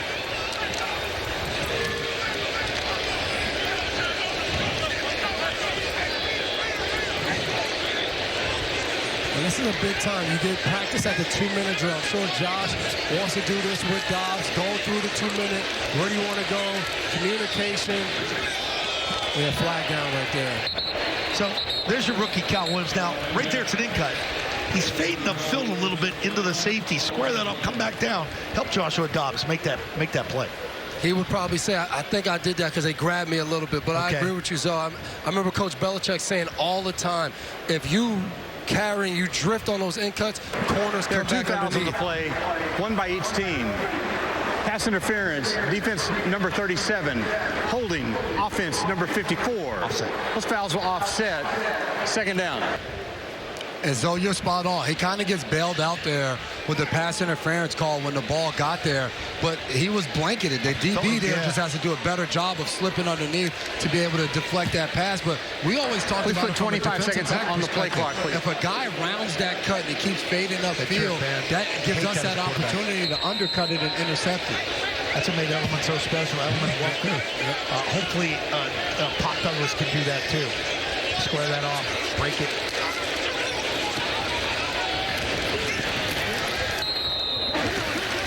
After Chisholm with a catch. Dobbs with a good throw over the middle right there. It's going to be we're going to take a timeout here. Looks like Patriots are going to call timeout, working on their 2-minute offense. Bring up your third down. And guys, it's a packed, and Paul Perillo down there too. Jump in on this. There's your receiver depth chart right there. And there's talk of can they keep 7? Will they keep 6? 6 is really the normal number if you look at teams around the league, but yeah, Paul, who's jumped out to you so far that people might not be talking about? Heard a lot of talk about Kayshon Boutte. I think he's had an excellent camp, and he's certainly gotten himself into that, I would say, a lock category. It's Baker, Baker, Polk, and then you go down to Bourne, Chisholm. These are the guys that are, I think, fighting maybe for one spot. Now, unfortunately for Bourne, he's been hurt. He's missed a whole week of practice. It's a terrible time for a veteran to be in that kind of a situation. But those top 4, Diggs we obviously haven't seen tonight, but with Matt Collins and Demario Douglas along with Boutte, those 4 are going to be a big part of your routine, and obviously Kyle Williams isn't going anywhere. So I think there might be one spot open. Javon Baker maybe making a little bit of a push. Unfortunately not been able to make plays in this game tonight. Still a job to be won. And I think Mac Hollins creates something that's a little different because of his size. He can possibly be used in some of those tight end roles depending on if they fall in love with somebody as that third tight end. It hasn't been a lot of talk about a third tight end so far throughout training camp, so Mac Hollins could be a reason they keep an extra receiver if Josh wants to use him at that tight end spot. And Mac Hollins made 2 big catches in a joint practice with Drake in that red zone. Like you said, that size, that benefits him, and plus the fullback's down. Going deep. Intended for Kyle Williams there on the go route. Ball was a little short to the inside, but good speed by Williams on the outside. I agree. So I thought Kyle Williams, I thought he had a step or a step and a half right now. He has it. It's just that ball's so underthrown. He didn't get a chance to get back to it, but that's what we wanted to see right there. Hoping that ball was out there a little bit more so he could keep showing that speed. I remember a preseason game. We had Terry Glenn. He came in. He was in the huddle with me for some reason. It was like second or third quarter. And we called it go route. It was a play action to go route. And I said, are you going to run? And he goes, dude, just put it out there. I'll go get it. I thought I overthrew him by 7 yards. He went straight to the chest, chased it down. All right, let's take a look at our formation brought to you by DraftKings, the official daily fantasy sports partner of the New England Patriots, who's out there right now. Cole Strange looked like he's getting some run right here. Yep, got him right there in the middle. Looks like DeMontre Jacobs on the right side. Ben Brown in the middle. He's taking a good look at him at center. Wide receivers after Chisholm, John Giles. Dobbs at the throw. Oh, nice. Ball. Intended for Chisholm. You can see Chisholm has been targeted quite a bit in this 2-minute drill. And, again, he did a pretty good job right there getting open. Dobbs just misses him a little bit. But as he fades up away from that DB, you can see Dobbs is trying to throw it ahead so he can fade away. He was trying to do it too. They just weren't able to make the connection.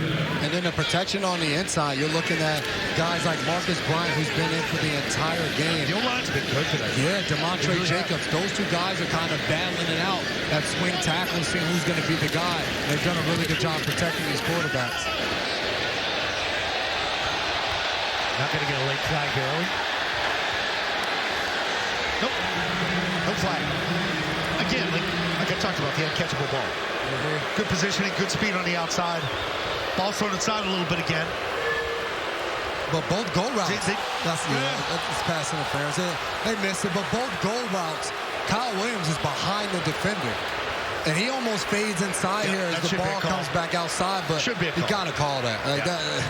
That's pass interference. That's coming from 2 DBs. And I will say, good job by Kyle Williams stacking, getting back inside to try to What do catch you mean that by ball. stacking? What is By that? stacking, I mean, he's not allowing that DB to box him out and force him to the sideline. He gets right in front of him and trying to make that catch. Schooler with the tackle potentially, missed it. Good job by Javon Baker showing up on special teams. Twice today, he's shown up. This is the end of the first half. Okay, that's it. It's going to do it for the first half, guys. Yeah. Patriots 27, Commanders 3. There's your full moon. Aaron Fox, that looks like Halloween. Rookies on that offensive line that started this game. 2 of them on the left side working alongside one another. That's a huge credit to Doug Marrone getting these guys ready to play and what they call the complicated offense that Josh McDaniels brings. All right, we're underway here in the second half. Commanders bringing it out again.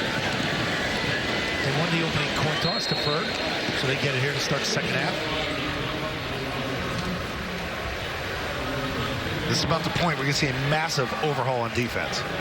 Yeah, this is the opportunity. I know for myself, I was a 6th-round draft pick at the end of the 6th round. So these preseason games, late in this, when you get into the second half, when you get into that fourth quarter, these are opportunities for guys to show up on film tomorrow. A coach will say, hey, we thought this guy made a player throughout practices, but now you get out here under the lights and a guy starts to shine. This is where it's a job audition. The guys are going out there trying to make the team. Johnson still in the quarterback. Got a flag right away.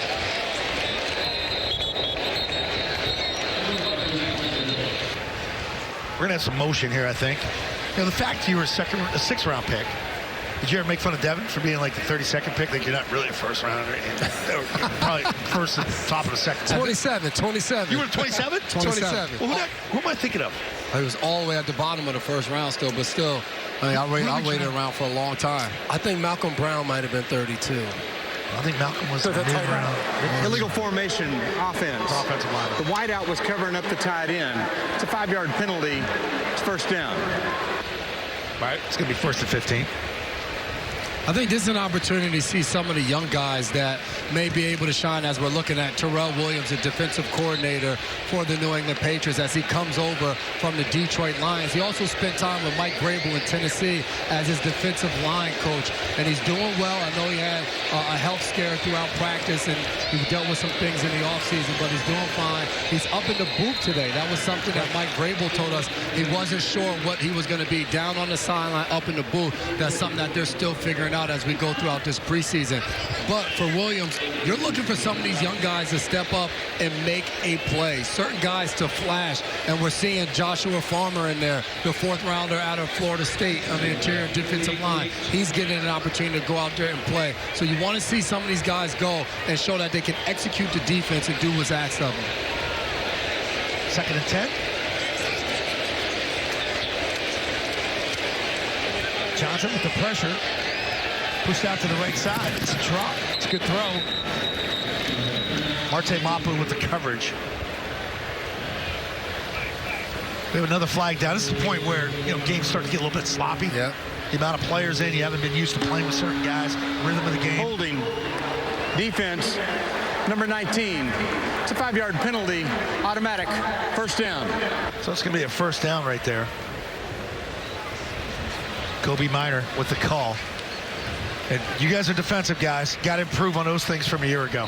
Yeah, I mean, this is not a list that you want to be in the back third of the league and everything. 3rd down, rushing yards, play like yards per game. Like, you don't want to be there. So when you come in for Terrell Williams, you say, hey, we got to improve on everything. So this defense has a chance. They keep talking about it. We said it earlier, being violent. It's going to be time to put it together. And I do think one of the key things for them is Carlton Davis and Christian Gonzalez being healthy, so this team can start to communicate, bond, and do all the things that they think they want to do as a defense.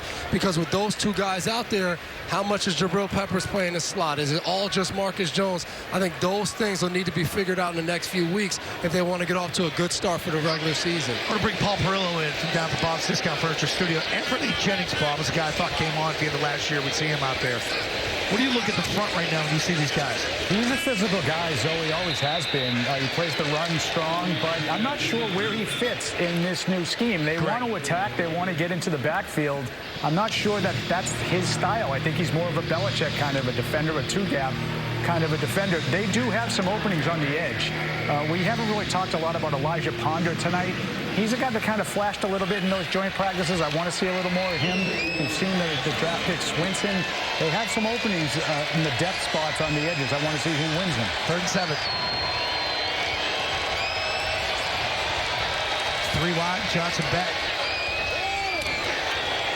And looks like It's a close one. looks like a catch from up here. Inside defenders are saying no catch. That's in front of Minor again. Washington's rushing to Trying the to rush ball. it. It's a good job right here. Challenge flag is out. Cliff Kingsbury, good call right there. Good offensive coordinator. We talked to Vrabel the other day about challenges and who does it, where does he keep his challenge flag, and he kind of looked at us like, challenge? New England is challenging the ruling on the I don't know field if I'm of a going to completed challenge in the pass. preseason, but he did say John Stryker is a guy he trusts in his ear when it's time to challenge. He listens to him. So we'll check and see what this ends up being. Vrabel with his first challenge of the preseason. All right, we are back here, and that is confirmed a catch from the replay booth, believe it or not. Now, it was such a quick thing. You guys mentioned John Stryker upstairs. I'm not sure he had the ability to even take a look at that off replay. So, to me, I think that replay had to come from sideline. Like, hey, guys, that looked like that ball hit the ground. Now, right there looked like it hit the ground to me. But they're going to call that a catch. And Stryker's also known as Stretch. We'll get into Stretch, get to know him a little better. Yeah, First call that Mike Vrabel made when he became the head coach here. Got to get that guy with him. That's the tough thing is you look at this play coming in. When you're looking at the replay, the ball does hit the ground. The ball hits the ground, but he doesn't control it. Exactly. The grip. It's such a gray area. It's a nice run. Run around right end right there. Looks like Mapu with the tackle. That'll be a play defensively. The Patriots talk about losing the edge. Guy on the edge of the defense falls, trips another guy. Now that play ends up turning into 9 yards when it's a play. If you can set the edge, it'll shut it down at 1 or 2 yards right there. Now as we get into the second half, the Commanders do a little no huddle, and that's going to force some of the backups in New England. They're getting their opportunity to communicate and figure it out. And this one's kind of close to the first down marker. So we might get our first virtual. Yeah, we might get our first virtual measurement. Yeah, they're backing it away. Yeah, it looks short. Create some space.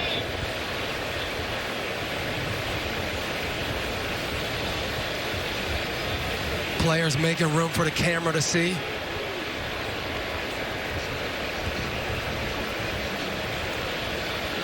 So, right there, it looks like we get about a yard discrepancy. It's going to be interesting how this thing goes this year. It really is. And it's funny because the camera's upstairs, but you saw the refs coming to the sideline, moving people over on the Washington sideline so they could get a clean shot. Okay. So here we go. We got our first virtual measurement. 10 inches short.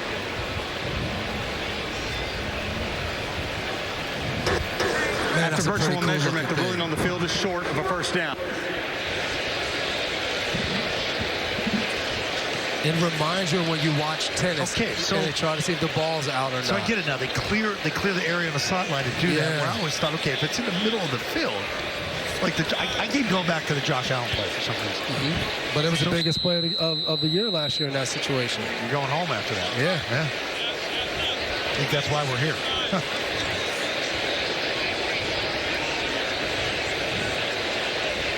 And if you're at stadium, you have to go to your video board, the big video board and show it. Not a good run by Nichols here.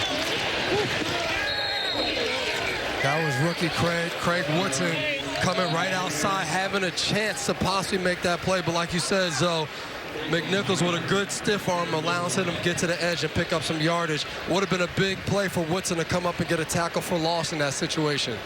That's one of those plays where we used to talk about it on defense. You got to knock down the stiff arm. You're going in there to make the tackle. You're reaching for it. But before you do that, you have to defeat that stiff arm and then get into the body of the running back.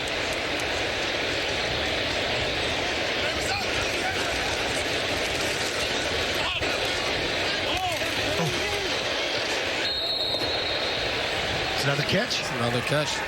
It's another tight throw. Really good coverage by Monty. Yeah. Just a better throw and a better catch. When you're forcing a guy to make a diving catch on you, that's the type of defense you want. Cole Turner, tight end out of Nevada, the catch. Mike Vrabel falling in love with the challenge flag up there. And telling the ref why he's challenging. New England is challenging the ruling on the field of a completed catch. Timeout. Got a couple scrapes on the face. I see this. One more look. Oh, that's going to be a no catch.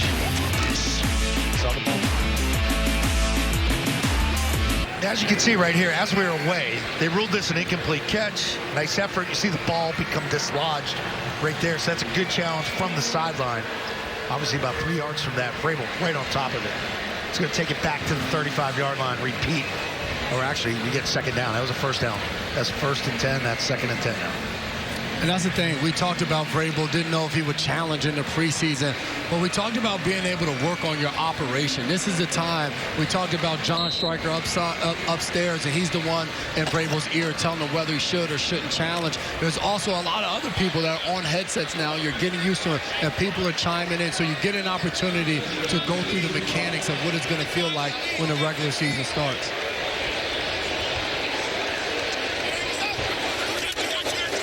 Blitz. Oh, it's a nice ball. What a throw. What a throw by Johnson here to the tight end on a post corner. And this was really tough for Monty Rice, the linebacker, to work in a combination where the outside linebacker takes the running back and it forces him to cover this tight end who is absolutely rolling and already into his route while he's about 5 yards away. That was a really tough situation to be put in because he's running away from his leverage, which was inside on that play. 33-yard catch, 1st and goal to 2. And they're in. Touchdown.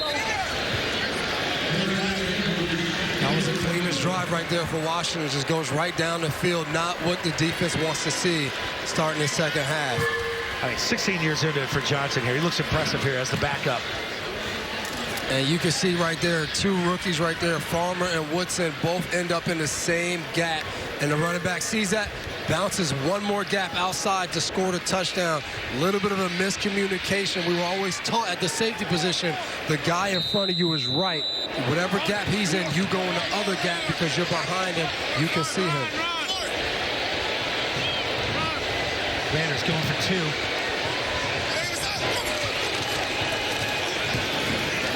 There's the throw you talked about, Dev. Yep. Low inside instead of the one earlier by Dobbs to Kyle Williams on the backside. Great job by the Commanders here in this drive. Johnson on fire. Gives them 11, 27-11. Pat's still up. All right, Patriots still up big, 27-11. And earlier tonight, we had a little sideline conversation between 2 guys that played the sport. Probably texted each other because they basically wore the same outfit, blue shirts, white pants, or khaki pants, whatever you want to call it. Let's go down to Brian Hoyer. Brian, good to see you, buddy. Good to hear from you. Hey, so I knew I was going to get that. My phone's been blowing up. Did you text Tom about your outfit? Look, I raced back from Cooperstown, New York, just to be here for him tonight. I swear we didn't plan to wear the same outfit. You just forgot your gold chain. Tom will send yours in the mail. I got it. Hey, Brian, how important for the development of Drake May is it to have Josh McDaniels, a guy you and Tom obviously know so well, and the running backs that they have? I love this matchup between Josh and Drake, and we've seen it out at practice. Obviously tonight we wanted to emphasize the running game, but I love what Josh's offense does for the quarterback. He wants to put the quarterback in charge, give him the keys to the car, and say, look, you have the opportunity to change the play, the protection, all of that. And I got to see it a little bit last Friday night in the stadium practice. And, you know, when it comes to the preseason games, they're going to keep it vanilla. So excited to see the young running back out here Illegal tonight. formation, kicking team. What can you tell us about the offensive line? Like, what is Josh's system?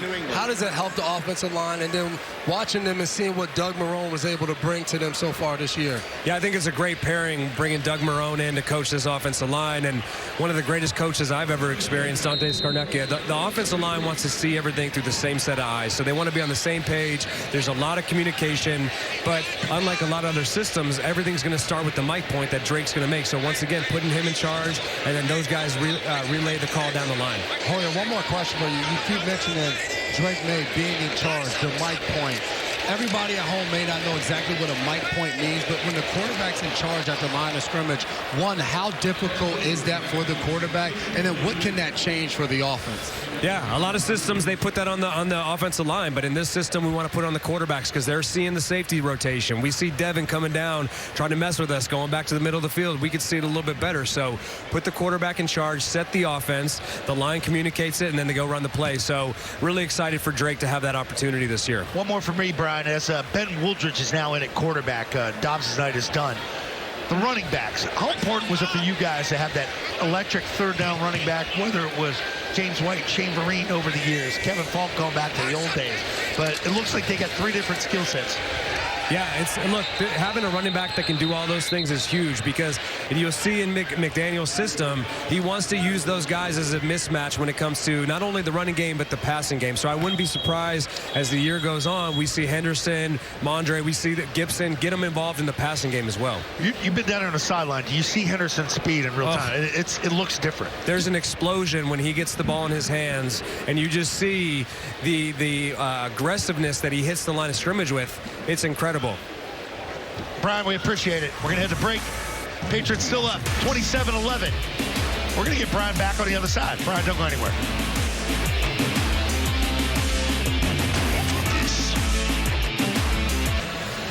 All right, a lot of talk tonight, obviously, about the running backs. And here's a look at the depth chart. Paul, I'm going to go down to you first. How do you see this thing breaking out? Who do you like? All depends on how many they take. If they need that fourth guy, I think it's going to come down to Lan Larison or Terrell Jennings. We just got Hasty back in the equation recently. Correct. I mean, he's obviously not done anything so far in practice. So I think it's three guys. I'm not sure they need a fourth one. I think maybe Lan Larison finds a spot in the practice squad. But obviously, you saw what the other three guys can do. The one question is pretty obvious. Ramondre Stevenson has to be able to hold on to the football. That's a big one. And, Josh likes having the football, or excuse me, a fullback in his system. Fullback went down. Right. Then that's going to affect the tight ends. How many tight ends you keep? Dev, it becomes a numbers game, right? Yeah, and I think one of the key things is going to be, what does the waiver wire look like? Is there a guy that Josh is going to say, I need a fullback, I want to go out there and get him? But I agree with Paul. I think those top three guys are guys that they feel comfortable with. I don't know if they're going to need a fourth running back per se on the roster, but I think that practice squad spot will be for a guy that they believe could step up if somebody got hurt. I think what was fun to watch tonight, Vrabel talked about finishing plays. And in practice at this level, you don't see running backs finish plays. You're not tackling them to the ground. So when you come out here and your first opportunity to put the shoulder pads and the helmets on in a live game, when we've watched the way, whether it was Stevenson, Henderson, or Gibson, the way these guys have finished those runs of powering through guys, lowering their shoulders, that's what you want to see from the offense. We've talked about the mic. We talked about center, quarterback, recognizing protections. I'm going to bring Brian back in here. Brian, from a scan protection blitz pickup, Josh McDaniels won't put a running back in if he can't pick up and block, right? Yeah, absolutely correct. So, I mean, James White probably was the best to ever do it. Obviously, we know Travion Henderson is known for his pass pickup. Apparently might have even started a little bit of a scrum this week at practice. But all physical guys doing the job. And like you said, the most important part of the game sometimes is making sure you know who you have in pass protection. How much conversation goes on? Say, when you're in the gun and he's offset, whether you're right or left, you'll see him offset the running back, move him to one side. How much communication is happening with like 15 seconds on the play clock? It depends on who the running back is. Some of those guys, you had to remind them what to do, but James White, we always knew. Sometimes he knew it better than we did. We do pass pickup right down here on the field Thursday afternoons. James was like, all right, I know who I got. So it's a work in progress. Mondre's got to do it a little bit. He's been with Josh before. These other guys will work through it because it is a huge part of the offense. And of course, you got to go out and make plays in games. You saw it tonight. I loved when the guys were talking earlier about Matt Collins, too. When you talk about these depth chart decisions that they have to make, big hit there by Del Pettis. Matt Collins plays inside. He plays outside. He can definitely fill that third tight end role. He's a really good blocker. That's what he's known at. And he's obviously a good special teams player. That's why he's been one of those glue guys on a lot of different teams. So I think the guys made a good point about him. He might be able to fill more than one roster spot with what's obviously one individual player. Matt Collins does a lot of different things. Will he wear shoes or no shoes? No shoes. No shoes. No shoes, no dice. I think Mac is a great addition to this team because not only has he played with Josh before in Vegas, but also, as you mentioned, You got to pick.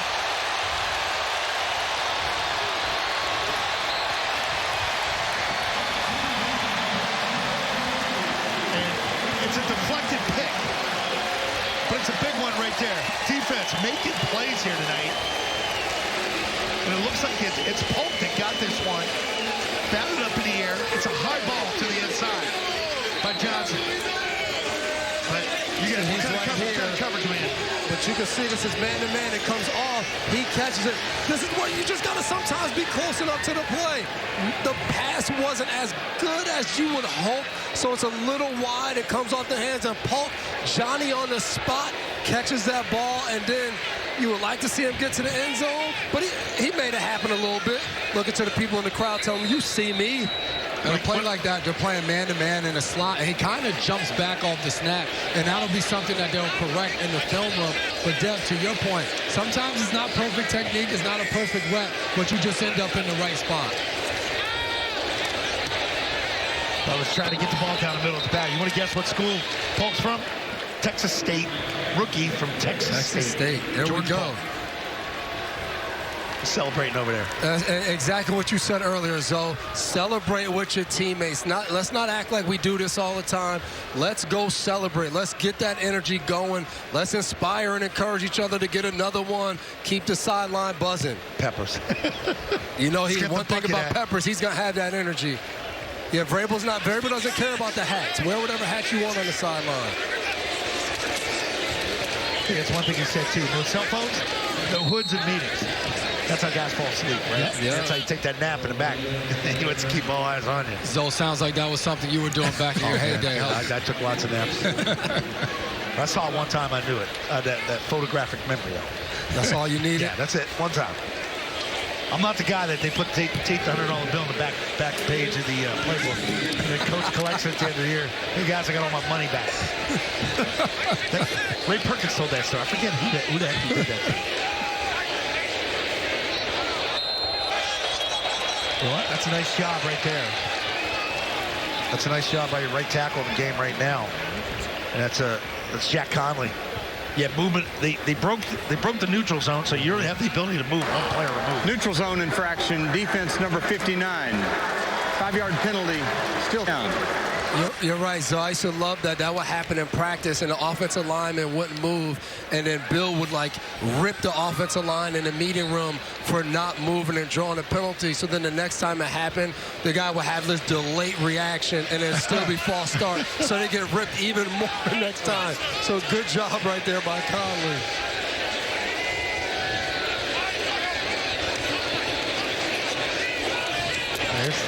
Those stores are tough, man. Everything's condensed down there.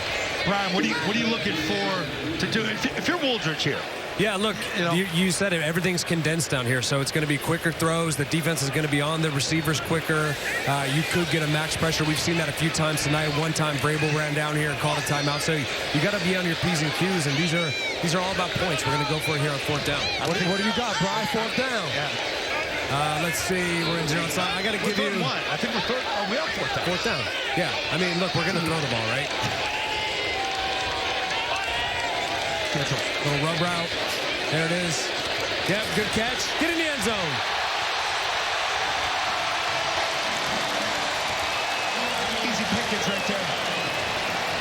took the easy way out. He said we're going to throw the ball. Yeah, and then I was waiting for the play. That was a little rub route, little man coverage beater. You saw it right there underneath, little rub underneath. Ball got tipped. Great catch by Chisholm. See, make plays right there. You see Josh getting excited. I don't think he liked the third down one. Ball's tipped. I mean, sometimes it's just your night, though. Sometimes you need ball's tipped, knocked him in the air. Chisholm still comes out with it. That's a good block by Jennings. Like the awareness of everybody on the field. Make the block, make the catch, get in.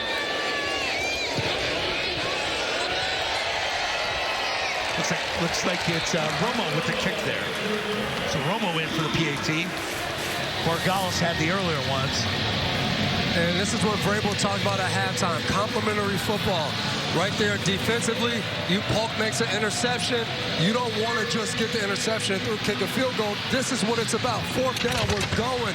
Chisholm makes the catch, breaks a tackle, scores. So when you make a play on defense, offense capitalize by scoring touchdowns, not kicking field goals. That's the way you want to play as a team. Stephon Diggs loves it.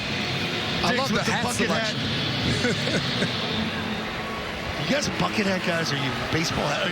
Are you a visor guy? I'm not a visor guy. Not with the ball head. You got to protect it. So the bucket hat is definitely a go-to. No visor would ever fit this head. I'm like last snap.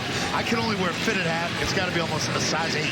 But you get those in a pro shop, I'm sure. Patriots pro shop. For everybody tuning in, you didn't know you were going to find out all the different selection of Patriots hats at the pro shop. We've shown you the winter beanie. We've showed you what's Kyle Duggan doing with the winter beanie? We show you the slightly tilt Keon White way to rock the hat. 5 different hats. Whatever you need, just show up to the pro shop and they'll take care of you. Say Devin McCourty at the register and you will not get a discount. You might want to say Trevion Henderson now. Oh, yeah, there's a lot of contact taking place in these kickoff returns. It's about 6 of them brought out tonight.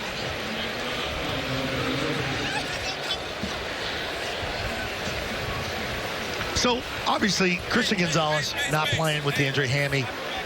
Carlton Davis, it's taking him a while to get back. You know, he's finally with the walkthroughs and that, but those 2 guys not here tonight. Massive opportunity for depth guys to step up, getting every snap and practice snaps in these games. How important is it for these guys? We're going to take a look at the depth chart for the corners. It's so important. And you look at those guys and the opportunity that you just talked about, Zoes. We got a flag on the play. Substitution offense, 12 players breaking the huddle. It's a 5-yard penalty, still first down. All right, here's your corners. And Zoe, you said it. At the very top, we're talking about Christian Gonzalez, who's probably a top 3 to 5 corner in the entire National Football League. And then Carlton Davis comes over from the Detroit Lions. The rest of these guys, you're trying to figure out exactly where you fit. We talked about a guy like Alex Austin, who started out in this game, the versatility he's gained, playing inside, playing outside. We talked about DJ James, who has showed up and made plays throughout training camp, had an interception in the game tonight. So these are the opportunities for these guys. You get to go out there and you're getting reps with the ones. So that means on Wednesday, you're going against Deebo Samuel in a joint practice. And you're getting the opportunity to go against Stephon Diggs every day in practice. You get a chance to step up and show the coaches what you can do and earn a spot when Gonzalez gets back, when Davis is back. They're going to be the starters, but you can solidify your spot as a depth piece and show the coaches, I know what I'm doing. Because you forget, too, you got Marcus Jones as your starting nickel. You're kicking him inside. He's not going to be a boundary guy. Those 2 other guys will. But you got to be able to play special teams, too, right? Yeah, that's going to be a key part about it. And we got to be honest. Carlton Davis was hurt a little bit last year. So far to start training camp, he's been a little banged up dealing with something. So if there's a chance he's not out there, these reps become really important to find that next guy out there. And as you said, as Marcus Williams tries to take another step, another healthy season he can put together in that slot, maybe he can turn into one of those kind of elite slot defenders. But this corner depth is big because throughout a season, usually guys are going to get banged up. You can't just have 2 or 3 good corners. You've got to be able to go 4 or 5 deep at the cornerback position. And that's what they lose with Marcellus Dial, too, to a season-ending injury. So somebody else is going to have to step up to be able to back up Marcus Jones as well. As Marcus Epps, the veteran coming over to New England, making a play right there, out there on the sideline. Well, you talked about battle earlier, too. 6'3". You know, I mean, you guys got some size to them. So you got a mixture of guys. It's not just all smaller guys. And that's what you want. I remember playing here a few years ago, and we were pretty small at corner, and it was tough. If you're going to play against some of those bigger receivers throughout the NFL, you want to be able to match up, even if they have 2 or 3 different guys that they can put out there. Yeah, guys, I would say Austin has been the one that really stood out during camp. I think we've seen a little bit of him tonight, inside and outside, as we said. But still another job.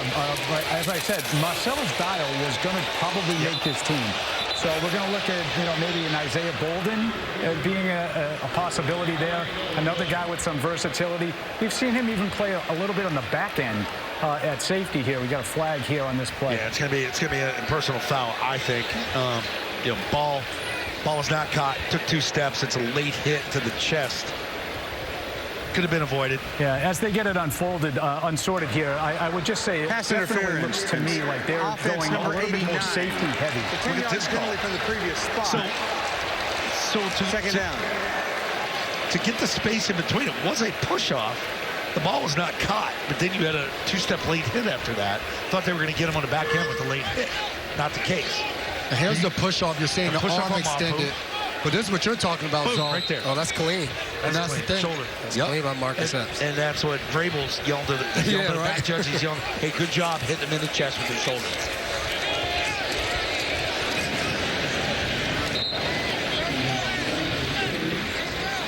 The guys were talking about the 3 safety looks, early in this game, with Hawkins being part of that. We've seen it every day all summer. If they go dime, it's 3 safeties, 3 corners every single time.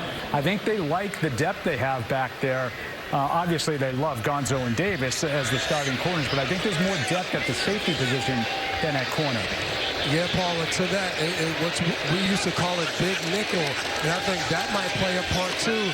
Yeah, and Dime having those 3 safeties, but I think you might see a little bit this year of them keeping 3 safeties on the field, even when a team brings 3 receivers on the field, because if you think back to Detroit, where Terrell Williams came from, Brian Branch, another safety, played a lot of time in the slot, playing that nickel position. So I wouldn't be surprised to see a Jabril Peppers playing that nickel position for the New England Patriots this year. And Paul, I want to ask you too, a guy like Craig Woodson, who's shown up, what's he look like? Because I know a lot of fans were looking and saying, all right, we have a guy that can be a true free safety, a little bit of a different guy in that safety room. Yeah, I am impressed with him. I just haven't seen him as much with the frontline guys. It's been the 3 that, we talked about at the beginning of this game.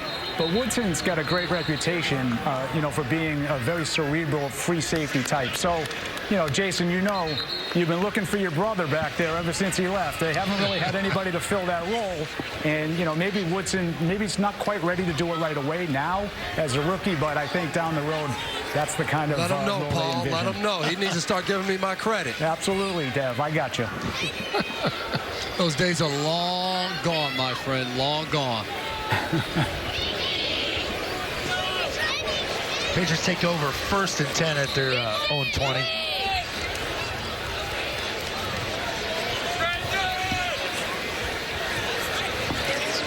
Looks like we got 2 tight ends.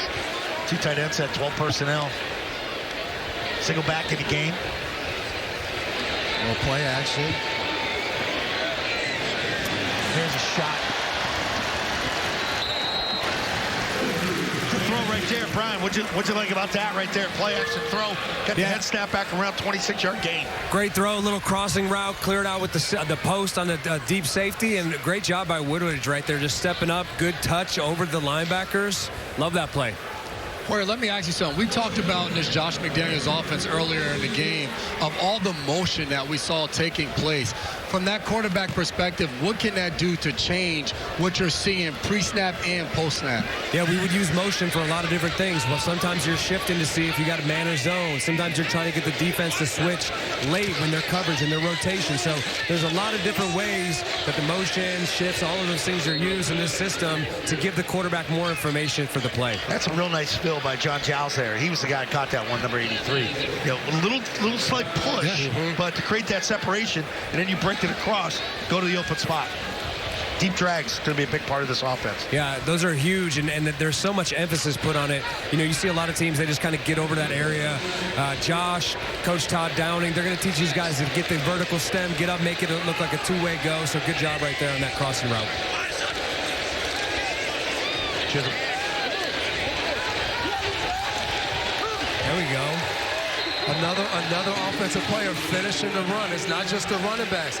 Chisholm right there has really shown good hands tonight, catching the ball, doing a good job of that, but could have easily just stepped out of bounds right here. You know, usually receivers are prima donnas, are a little soft, but instead he lowers his shoulder and finishes the run.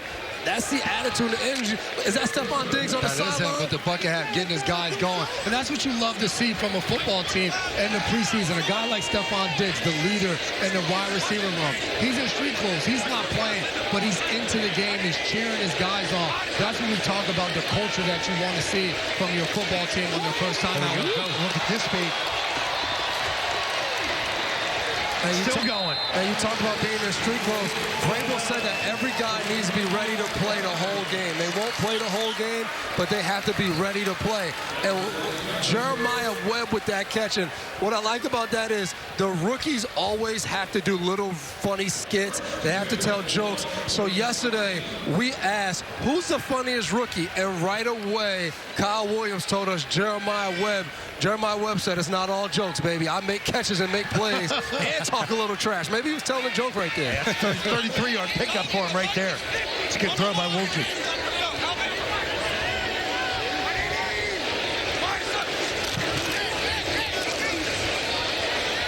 Another good hard run.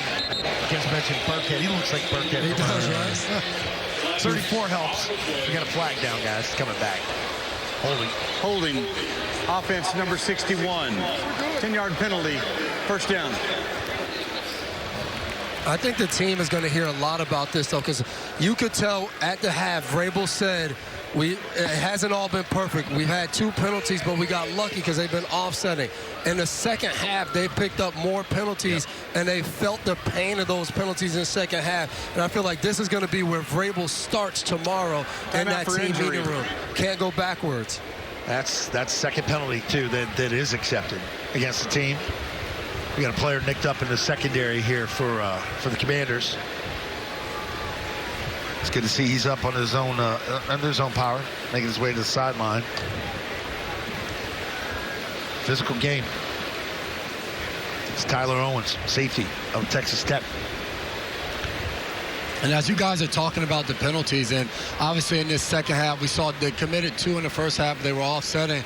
As you start to get some substitutions in there, sometimes you see some more of the penalties show up because some of these guys might not have gotten as many reps throughout practices. Right. It's now you're getting in the game, you're getting some of these full speed reps for some of these guys. Not the first time, but it hasn't been that many. And you got to step up. You got to make those type of plays and not get those, but it's going to happen at this point. And Chisholm gets it, and we're seeing that. He's running hard.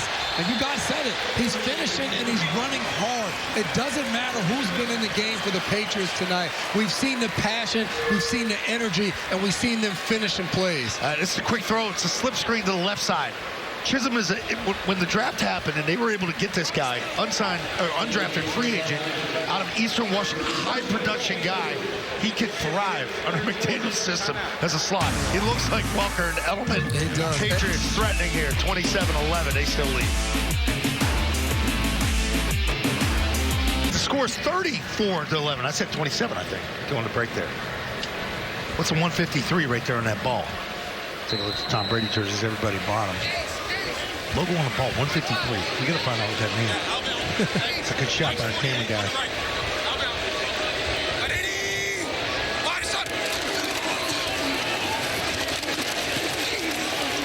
Another good hard run. Yes. That was first and goal to 4. That's going to bring it down to the 1. It's going to be second and goal from the 1. Again, the offensive line, regardless of combinations, coming off the ball, being physical. I mean, you got names you really don't recognize that haven't been in there. See, second-year guy Leighton Robinson in there now, right guard. That's coaching right there, Zoe. When you see 2, 3, 4 groups of guys out there playing the same style, same mentality, that's coaching. Everybody's getting the same kind of coaching that they know.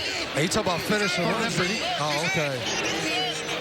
That was close. I think the Patriots are going to walk away from this game really happy of all the work they got in the red zone tonight.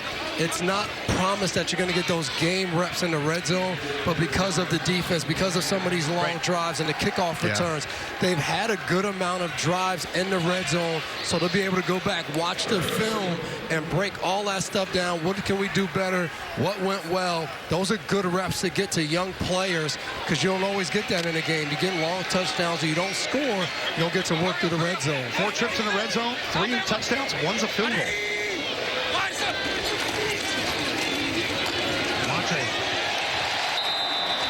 Okay. I want to talk about number 75 real quick. So, critical of him a year ago. He and Vidarian Lowe, your 2 tackles from a year ago. They addressed the tackle position, but they're both here. This is the second time tonight. DeMontre Jacobs, number 75, your left tackle, has pulled outside and gotten after it. Now, could that be coaching? You know, guys that didn't really play well a year ago, put in a tough spot. Maybe you didn't coach them up enough. And it just feels like, you know, Doug Marrone, again, has got him playing good football here so far. And I think to your point, sometimes you're under fire one year, you come back the next year, and you know you got to step up and you got to be able to make some of those plays. So for Jacobs, you're now getting an opportunity. There's some guys in front of you. So you know when you get in there, you have to make your play. But this is Patriots football. You got to love it. Jennings getting in there, celebrating with your guys, finding a way to score. All right, folks, time now for our assistant coach interview presented by Optum, helping create a healthier world. And I'd like to thank Coach Thomas Brown for joining us. He's the tight ends and passing game coordinator. Coach, thanks for joining us. Welcome to Foxborough. Thanks for having me. Who do you want to start with? Let's go with Epton Chisholm. Just got the last touchdown. Or second to last touchdown. I would say, first off, like, what a start to the game. Like, dynamic, have a chance to go return the kickoff for a touchdown. Right. But Epton has done a wonderful job throughout camp, blocking his butt off, playing every single position. Good to see him kind of get in the end zone there. Hey, Coach Brown, what have you learned so far from Josh McDaniels, working with him, getting to know his system? How has that been? It's been awesome. Just a level of detail, but also being open to new ideas, having a chance to kind of implement some stuff that I've done before in the past in different locations, but just the complexity every single day as far as the asked by players, and doing a really good job is obviously holding everybody accountable as far as the coaching staff all the way down to our players also. And you talk about the staff and the players. What has been, I guess, the one thing that's been exciting and enticing of getting with this new staff, getting to the New England area as you guys are getting acclimated and getting the players all caught up to speed? Yeah, to me, I think it's love the blending of ideas. So having an opportunity to get the guys who've been around different places before, from experience level of 25 years to 5 years down the road, but also storied history here and being able to kind of be a part of something special. How important is the physicality? The running backs have ran hard. They've lowered the shoulder tonight, but once you guys get into that regular season, the blocking with the tight ends, with the short motion, Josh does a lot of that stuff. We saw it here tonight to start things off, too. Yeah, I mean, I think from a physicality standpoint, that's why I fell in love with the game of football at 8 years old. It's a violent sport, so you have an opportunity to be in the arena, in between the lines, and be as physical as possible. So that's kind of a non-negotiable for us across the board. But you mentioned from a tight end standpoint, kind of a jack of all trades, being able to be involved in the run game, in the drop back protection, but also play action pass as well. What's it like being a head coach in the scrimmage last Friday night? Oh, it was awesome. Brought you guys a little shirt to check it out, you know. So we were like heavy underdogs. You know? There you go. Put that shirt back up. Put that shirt back up. We were like 9-point favorites, you know. So it was a lot of trash talk in the building. But, you know, we just show up and go produce. You know, so our guys were motivated, did a great job kind of being locked in, and had a couple guys making huge plays for us. So Coach Vrabel said you had a real draft. There was, you know, head-to-head, bang, bang. Who was the first pick? Drake made his first pick. You know, so right? I lost the coin toss, so of course they took Drake. So my trade-off was to try to grab as many defensive guys as I could, because I'm an offensive guy, obviously by trade, but I know defense wins championships. So we had a really good roster on that side of the ball. But obviously has some huge explosive plays on offense too. You know, Kayshon Boutte caught a 50-yard touchdown pass, kind of played every single position on offense at the receiver location, played the X, the Z, and the F. And also caught a 20-yard dagger in 2 minutes to kind of put us in field goal range to ice it. So, talk to him. Awesome. Coach Brown, you're already my favorite. You said defense wins championships. No question. I believe it. I love it, Coach Brown. Absolutely. Coach, we appreciate the time. Thank you very much. Good luck this season. Thank you. I appreciate it. The energy. Not only the players. Go coaches. Yes. They got some swagger to them. And what stood out to me when he talked about just the staff in general, he talked about guys coming from different places, all coming together to collaborate. And I think that's the fascinating thing about it. We've talked numerous times tonight about Josh McDaniels coming back to this offense. But a guy like Thomas Brown, that was an offensive coordinator, was an interim head coach with the Chicago Bears. A guy like Todd Downing, who was an offensive coordinator for the Tennessee Titans when he was there with Mike Vrabel. These are guys that have all been on the headset calling plays and doing it their way. So now you bring all of these football minds together, and you're able to form the offense that we've been able to see tonight put up 41 points. The nice thing what I like about the preseason, we get to do production meetings with the staff. And Stacey James, head of PR, he's been here longer than me, and I've been here a long time, affiliated with the organization. And he was in the meetings with Coach Vrabel, and we asked Coach Vrabel, and Stacey's here too, would this be possible to do this during the game, just to get to learn about these coaches, because it's a new staff during the game, and we're going to get to do it again next week. Yeah, and I love that too, because in the production meeting, I asked Coach Vrabel, what do you look for from your staff? What do you try to find? And he said, he said, first I look, can they teach? Then can they develop? And then can they build a connection with the players? And he said, I brought some guys that were in Tennessee with me. He said, I interviewed some new guys that I felt they brought those three things. He said, if you do those three things, you can coach for me. And I think the staff he's brought together, he's fallen in love with. These guys are out there doing it. They're developing guys. And you can hear the way Thomas Brown talked about a guy like Kayshon Boutte playing every single position, building connections, doing those things. So it's paying off for this team early in the preseason. This is another, man, you got to get some tackling going. That's a grown man run right there. It's called an angry run, my guy. That'll be on film tomorrow. But we're not trying to pump tires here. We're doing the local team broadcast here, obviously. And we've seen good staffs. You guys have played with good coaching staffs. You've seen bad staffs. This sideline, when you watch it, it looks buttoned up. They're having fun. They're energetic. And like Coach Brown just said there, and we asked Coach Kerr earlier too, that initial 100-yard return gets you going in a game, and there's been electricity here on the sideline all night. I think what we're seeing tonight is a combination of, you just said it, so the energy that's being brought by the coaching staff, and then also an influx of talent. Like when you look across that sideline at that Patriots team, and you see a guy like Stephon Diggs with a bucket hat, that changes things in that wide receiver room. It's constant coaching going on. I mean, we keep doing these shots, and they're not telling us to do this or that. I'm trying to be clear on that. Like, yeah, we're doing the local team broadcast, but I'm saying things I haven't seen here in a while. Yeah. And I think one of the biggest things is what Jay said. This all starts with the influx of talent. You tell me to go coach on the sideline right now, and you let me coach a good group of guys, I'm going to be energetic. I'm going to be ready to go. So you think about the first play of the game tonight.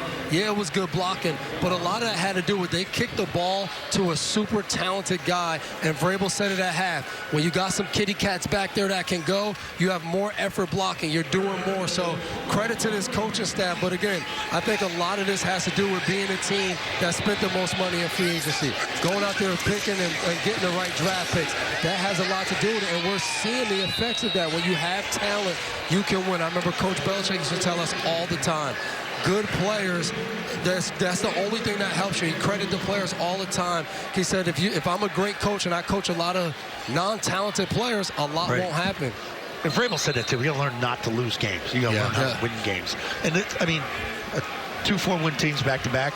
It's hard not to believe that type of leadership on the sideline, that communication, isn't going to make a difference in a tight game in the fourth quarter when you're in games. The opportunities have been there. They just haven't been able to close. And Josh spoke about that. He said that's something we need to find out about our team.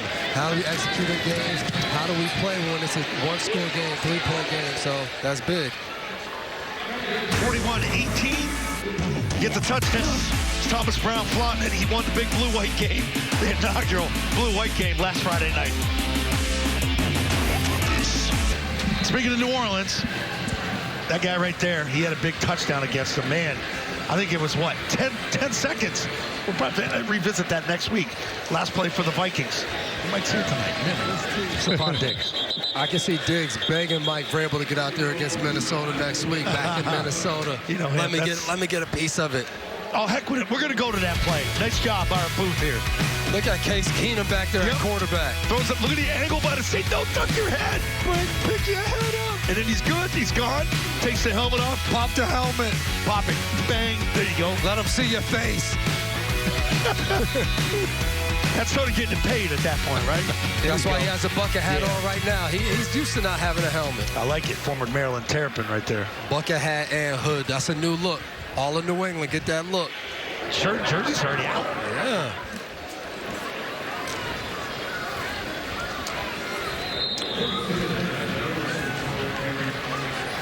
All right, 31 years old, coming off an ACL. Guys, I mean, you've seen guys come off ACLs. I mean, I've never seen a guy at this pace come off and look as good as I didn't believe the videos, the TikToks that you saw in the offseason, how he's working out. Obviously, when he's healthy, the production is there, the stats are there, 10-year vet. He's got to help this team, right? We sat with him and talked after practice on Wednesday, and that was the first thing I said to him. Man, how the heck are you able to come back and look this good, this fast? And he said, I've just been working, I've been grinding. The one thing that was fun to talk to him about, he said, hey, I've been around a few different teams now. I've had some winning seasons. I can recognize good energy when I see it. And he said, being here, being around Drake May, being around Mike Vrabel, he said, we have some good energy going right now, and he loves the direction that the team is going in. Wooldridge getting a little bit of a rhythm here, hitting that back foot, getting that ball out. Drake May likes seeing it. I'm telling you, you see Matt Hollins again there with the hat. He's going to be a good addition. Just, kind of lose sleep when you talk about guys like Diggs, Hunter Henry, Pop Douglas, and Pop starts being productive here.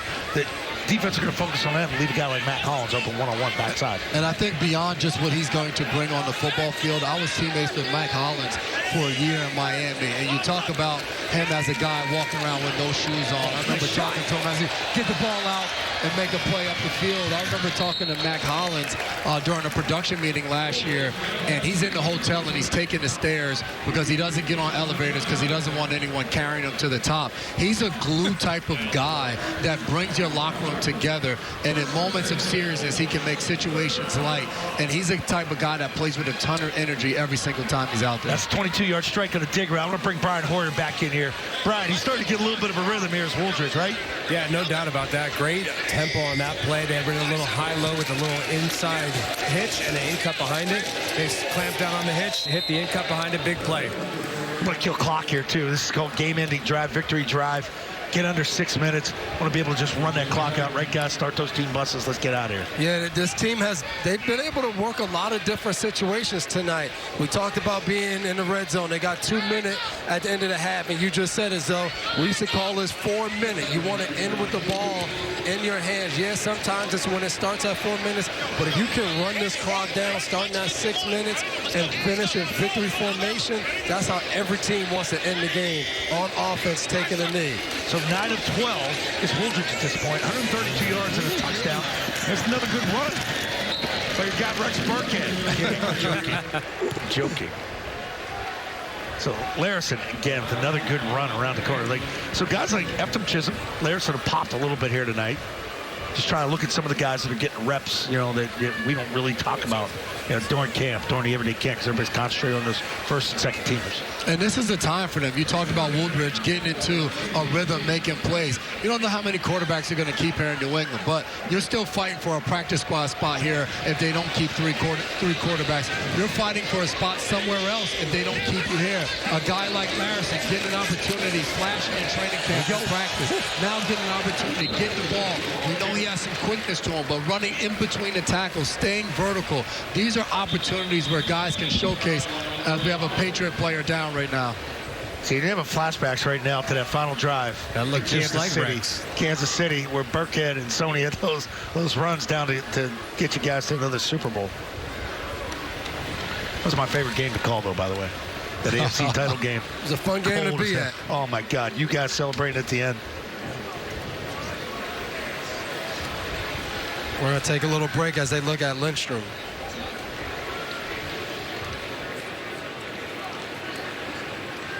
The game brought to you by Toyota's official website for deals. Buy at Toyota.com. Obviously, Travion Henderson with the big run around left side. And then you're going to see the little swing pass right here, but watch the boom. Lowers the left shoulder right here, guys. You got to love that by a running back. And then Drake May taking it in. And what was good about this was the drive after Drake May had the fumble, and they got back on the field. Drove him down the field, exactly. So responded the right way. So, yes, he's going to get crushed in meetings tomorrow for the fumble, but then it should be followed up by the poise, the mentality to come back and drive the offense down to get a touchdown. Whose shoes are we looking at here? See, this is my problem. We're building this brand with Mack Hollins, no shoes. He's done for the day. Take your shoes off. Feel as one with the ground. Yeah. Come on, Mack Hollins. Another strong run. I'm calling Mack Hollins out. I wish I was going to the post-game presser or the open locker. That's the first thing I would have asked. You're still allowed to do that. I know you're off the clock. I got to go do fifth quarter for an hour after this. He's got to protect those toes, man. He don't need anyone stepping on him down there with the all-white shoes on. Well, I will tell a quick Mack Hollins story. We were in the facility Thursday, and Mack Hollins is in the cafeteria. Someone drops a glass bottle, so the glass goes, and everybody runs over. Mack was shoeless, and they're like, Mack, watch out. He was like, I'm fine. I'm used to this environment, and kept walking. It's unbelievable. You ever watch that show? I watch these reality shows, Dual Survival, this guy Cody. And they would go out like in the winter, and he would never wear shoes because he had the long hair and he wanted to be one with the earth. The other guy was like a Navy SEAL, and he's like, you're nuts, man. I don't know how you do this. He would get frostbite, and it wouldn't matter. And it's just... That doesn't seem like a good idea right there. No. Looks like Mack Hollins has a job for life after football, though. Third and goal. Nice tough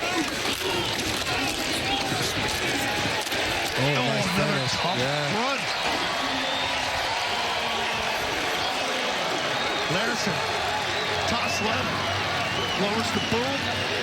It's 1, 2, 3, 4 running backs tonight that have lowered the shoulder and run somebody over. Larson's getting some really good run. And New England, this is going to probably be a staple of the offense. Again, we watched this toss play 3 or 4 times. Demontre Jacobs, third time out leading the charge here. Got to give the kid credit, man. Hey, I was critical of him a year ago. Maybe you get coached up, give him a shot. They like him sticking around. The end of Darian Lowe. A lot of people are critical of both of those guys last year. Taking competition continues. 48, and the numbers keep going up. And as Coach Vrabel getting out there, high-fiving the offensive lineman. Again, Jacobs clears it out, gives him the opportunity to get up on the safety. There we go. Mack Hollins letting us know. Oh, dance. Okay. I don't know if I've seen that dance move. All right, guys, last shot. Let's go down to Paul Perillo for his wrap-up. Paul, hell of a night. What do you think? A lot of physicality, a lot of energy. This is the optimism that was born the day they signed Mike Vrabel as the new coach. This is what he brought to this building, and we've seen it tonight. Great start. And you've got to be able to build off this. This isn't, okay, this is what's going to be every week. It's tough to keep this type of pace, but, hey, you're establishing it right now, and it's day one. I mean, you said it, so you get a new coach in here, you get a lot of new players. Your first time, your first opportunity to go out there and showcase who the 2025 New England Patriots are going to be. Preseason or not, you put up 48 points in an NFL game, it is going to be impressive. Yes, this is a building block, but this is an opportunity to go home on a Friday night and feel good about what you've done so far, and then you come in on Saturday and you get right back to work. Yeah, and also, I think it's important to be honest. This is against a Washington team that didn't play any starters tonight, so a good feeling they did what they should do. I think the next step will be the excitement going to Minnesota and those joint practices against Minnesota, and then we'll see what happens for the game. But I think those joint practices will be another step for them to go out there and be competitive with the Vikings. All right, I want to thank Paul Perillo. Paul, thanks for joining us tonight. We'll see you next week, buddy. Good job. All right, guys, good luck. All right, Paul. Paul, you can hear him on Patriots.com radio with Fred Kirsch and Evan Lazar, Mike Dussault. I'm not saying listen to them instead of my radio show. We do have the number one radio show. I like that plug. Yeah, so we plug everybody. There we go. Yeah, we like those guys. Basically saying you can pick what you want, but you are number one. Yeah, that's pretty much, yeah, that's right.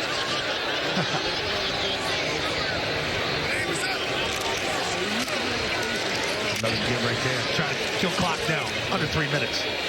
You guys mentioned going to Minnesota next week and getting a chance to do joint practices against them. And you look at this for Drake May in this offense. You're going to get a chance to go down there and practice against a Brian Flores-led defense. And the one thing Flores is going to do is he's going to test the mental approach of your quarterback. He is going to have 7 guys at the line of scrimmage all showing like they're going to blitz. He's going to have all of them drop. He's going to bring it. So I think that type of game is going to be fun, not only for a Drake May, but it's also for a Jared Wilson, for a Will Campbell, for a Marcus Bryant on the outside. These young guys who haven't seen a lot of different looks, he is going to challenge them, and that's the beautiful thing about joint practices.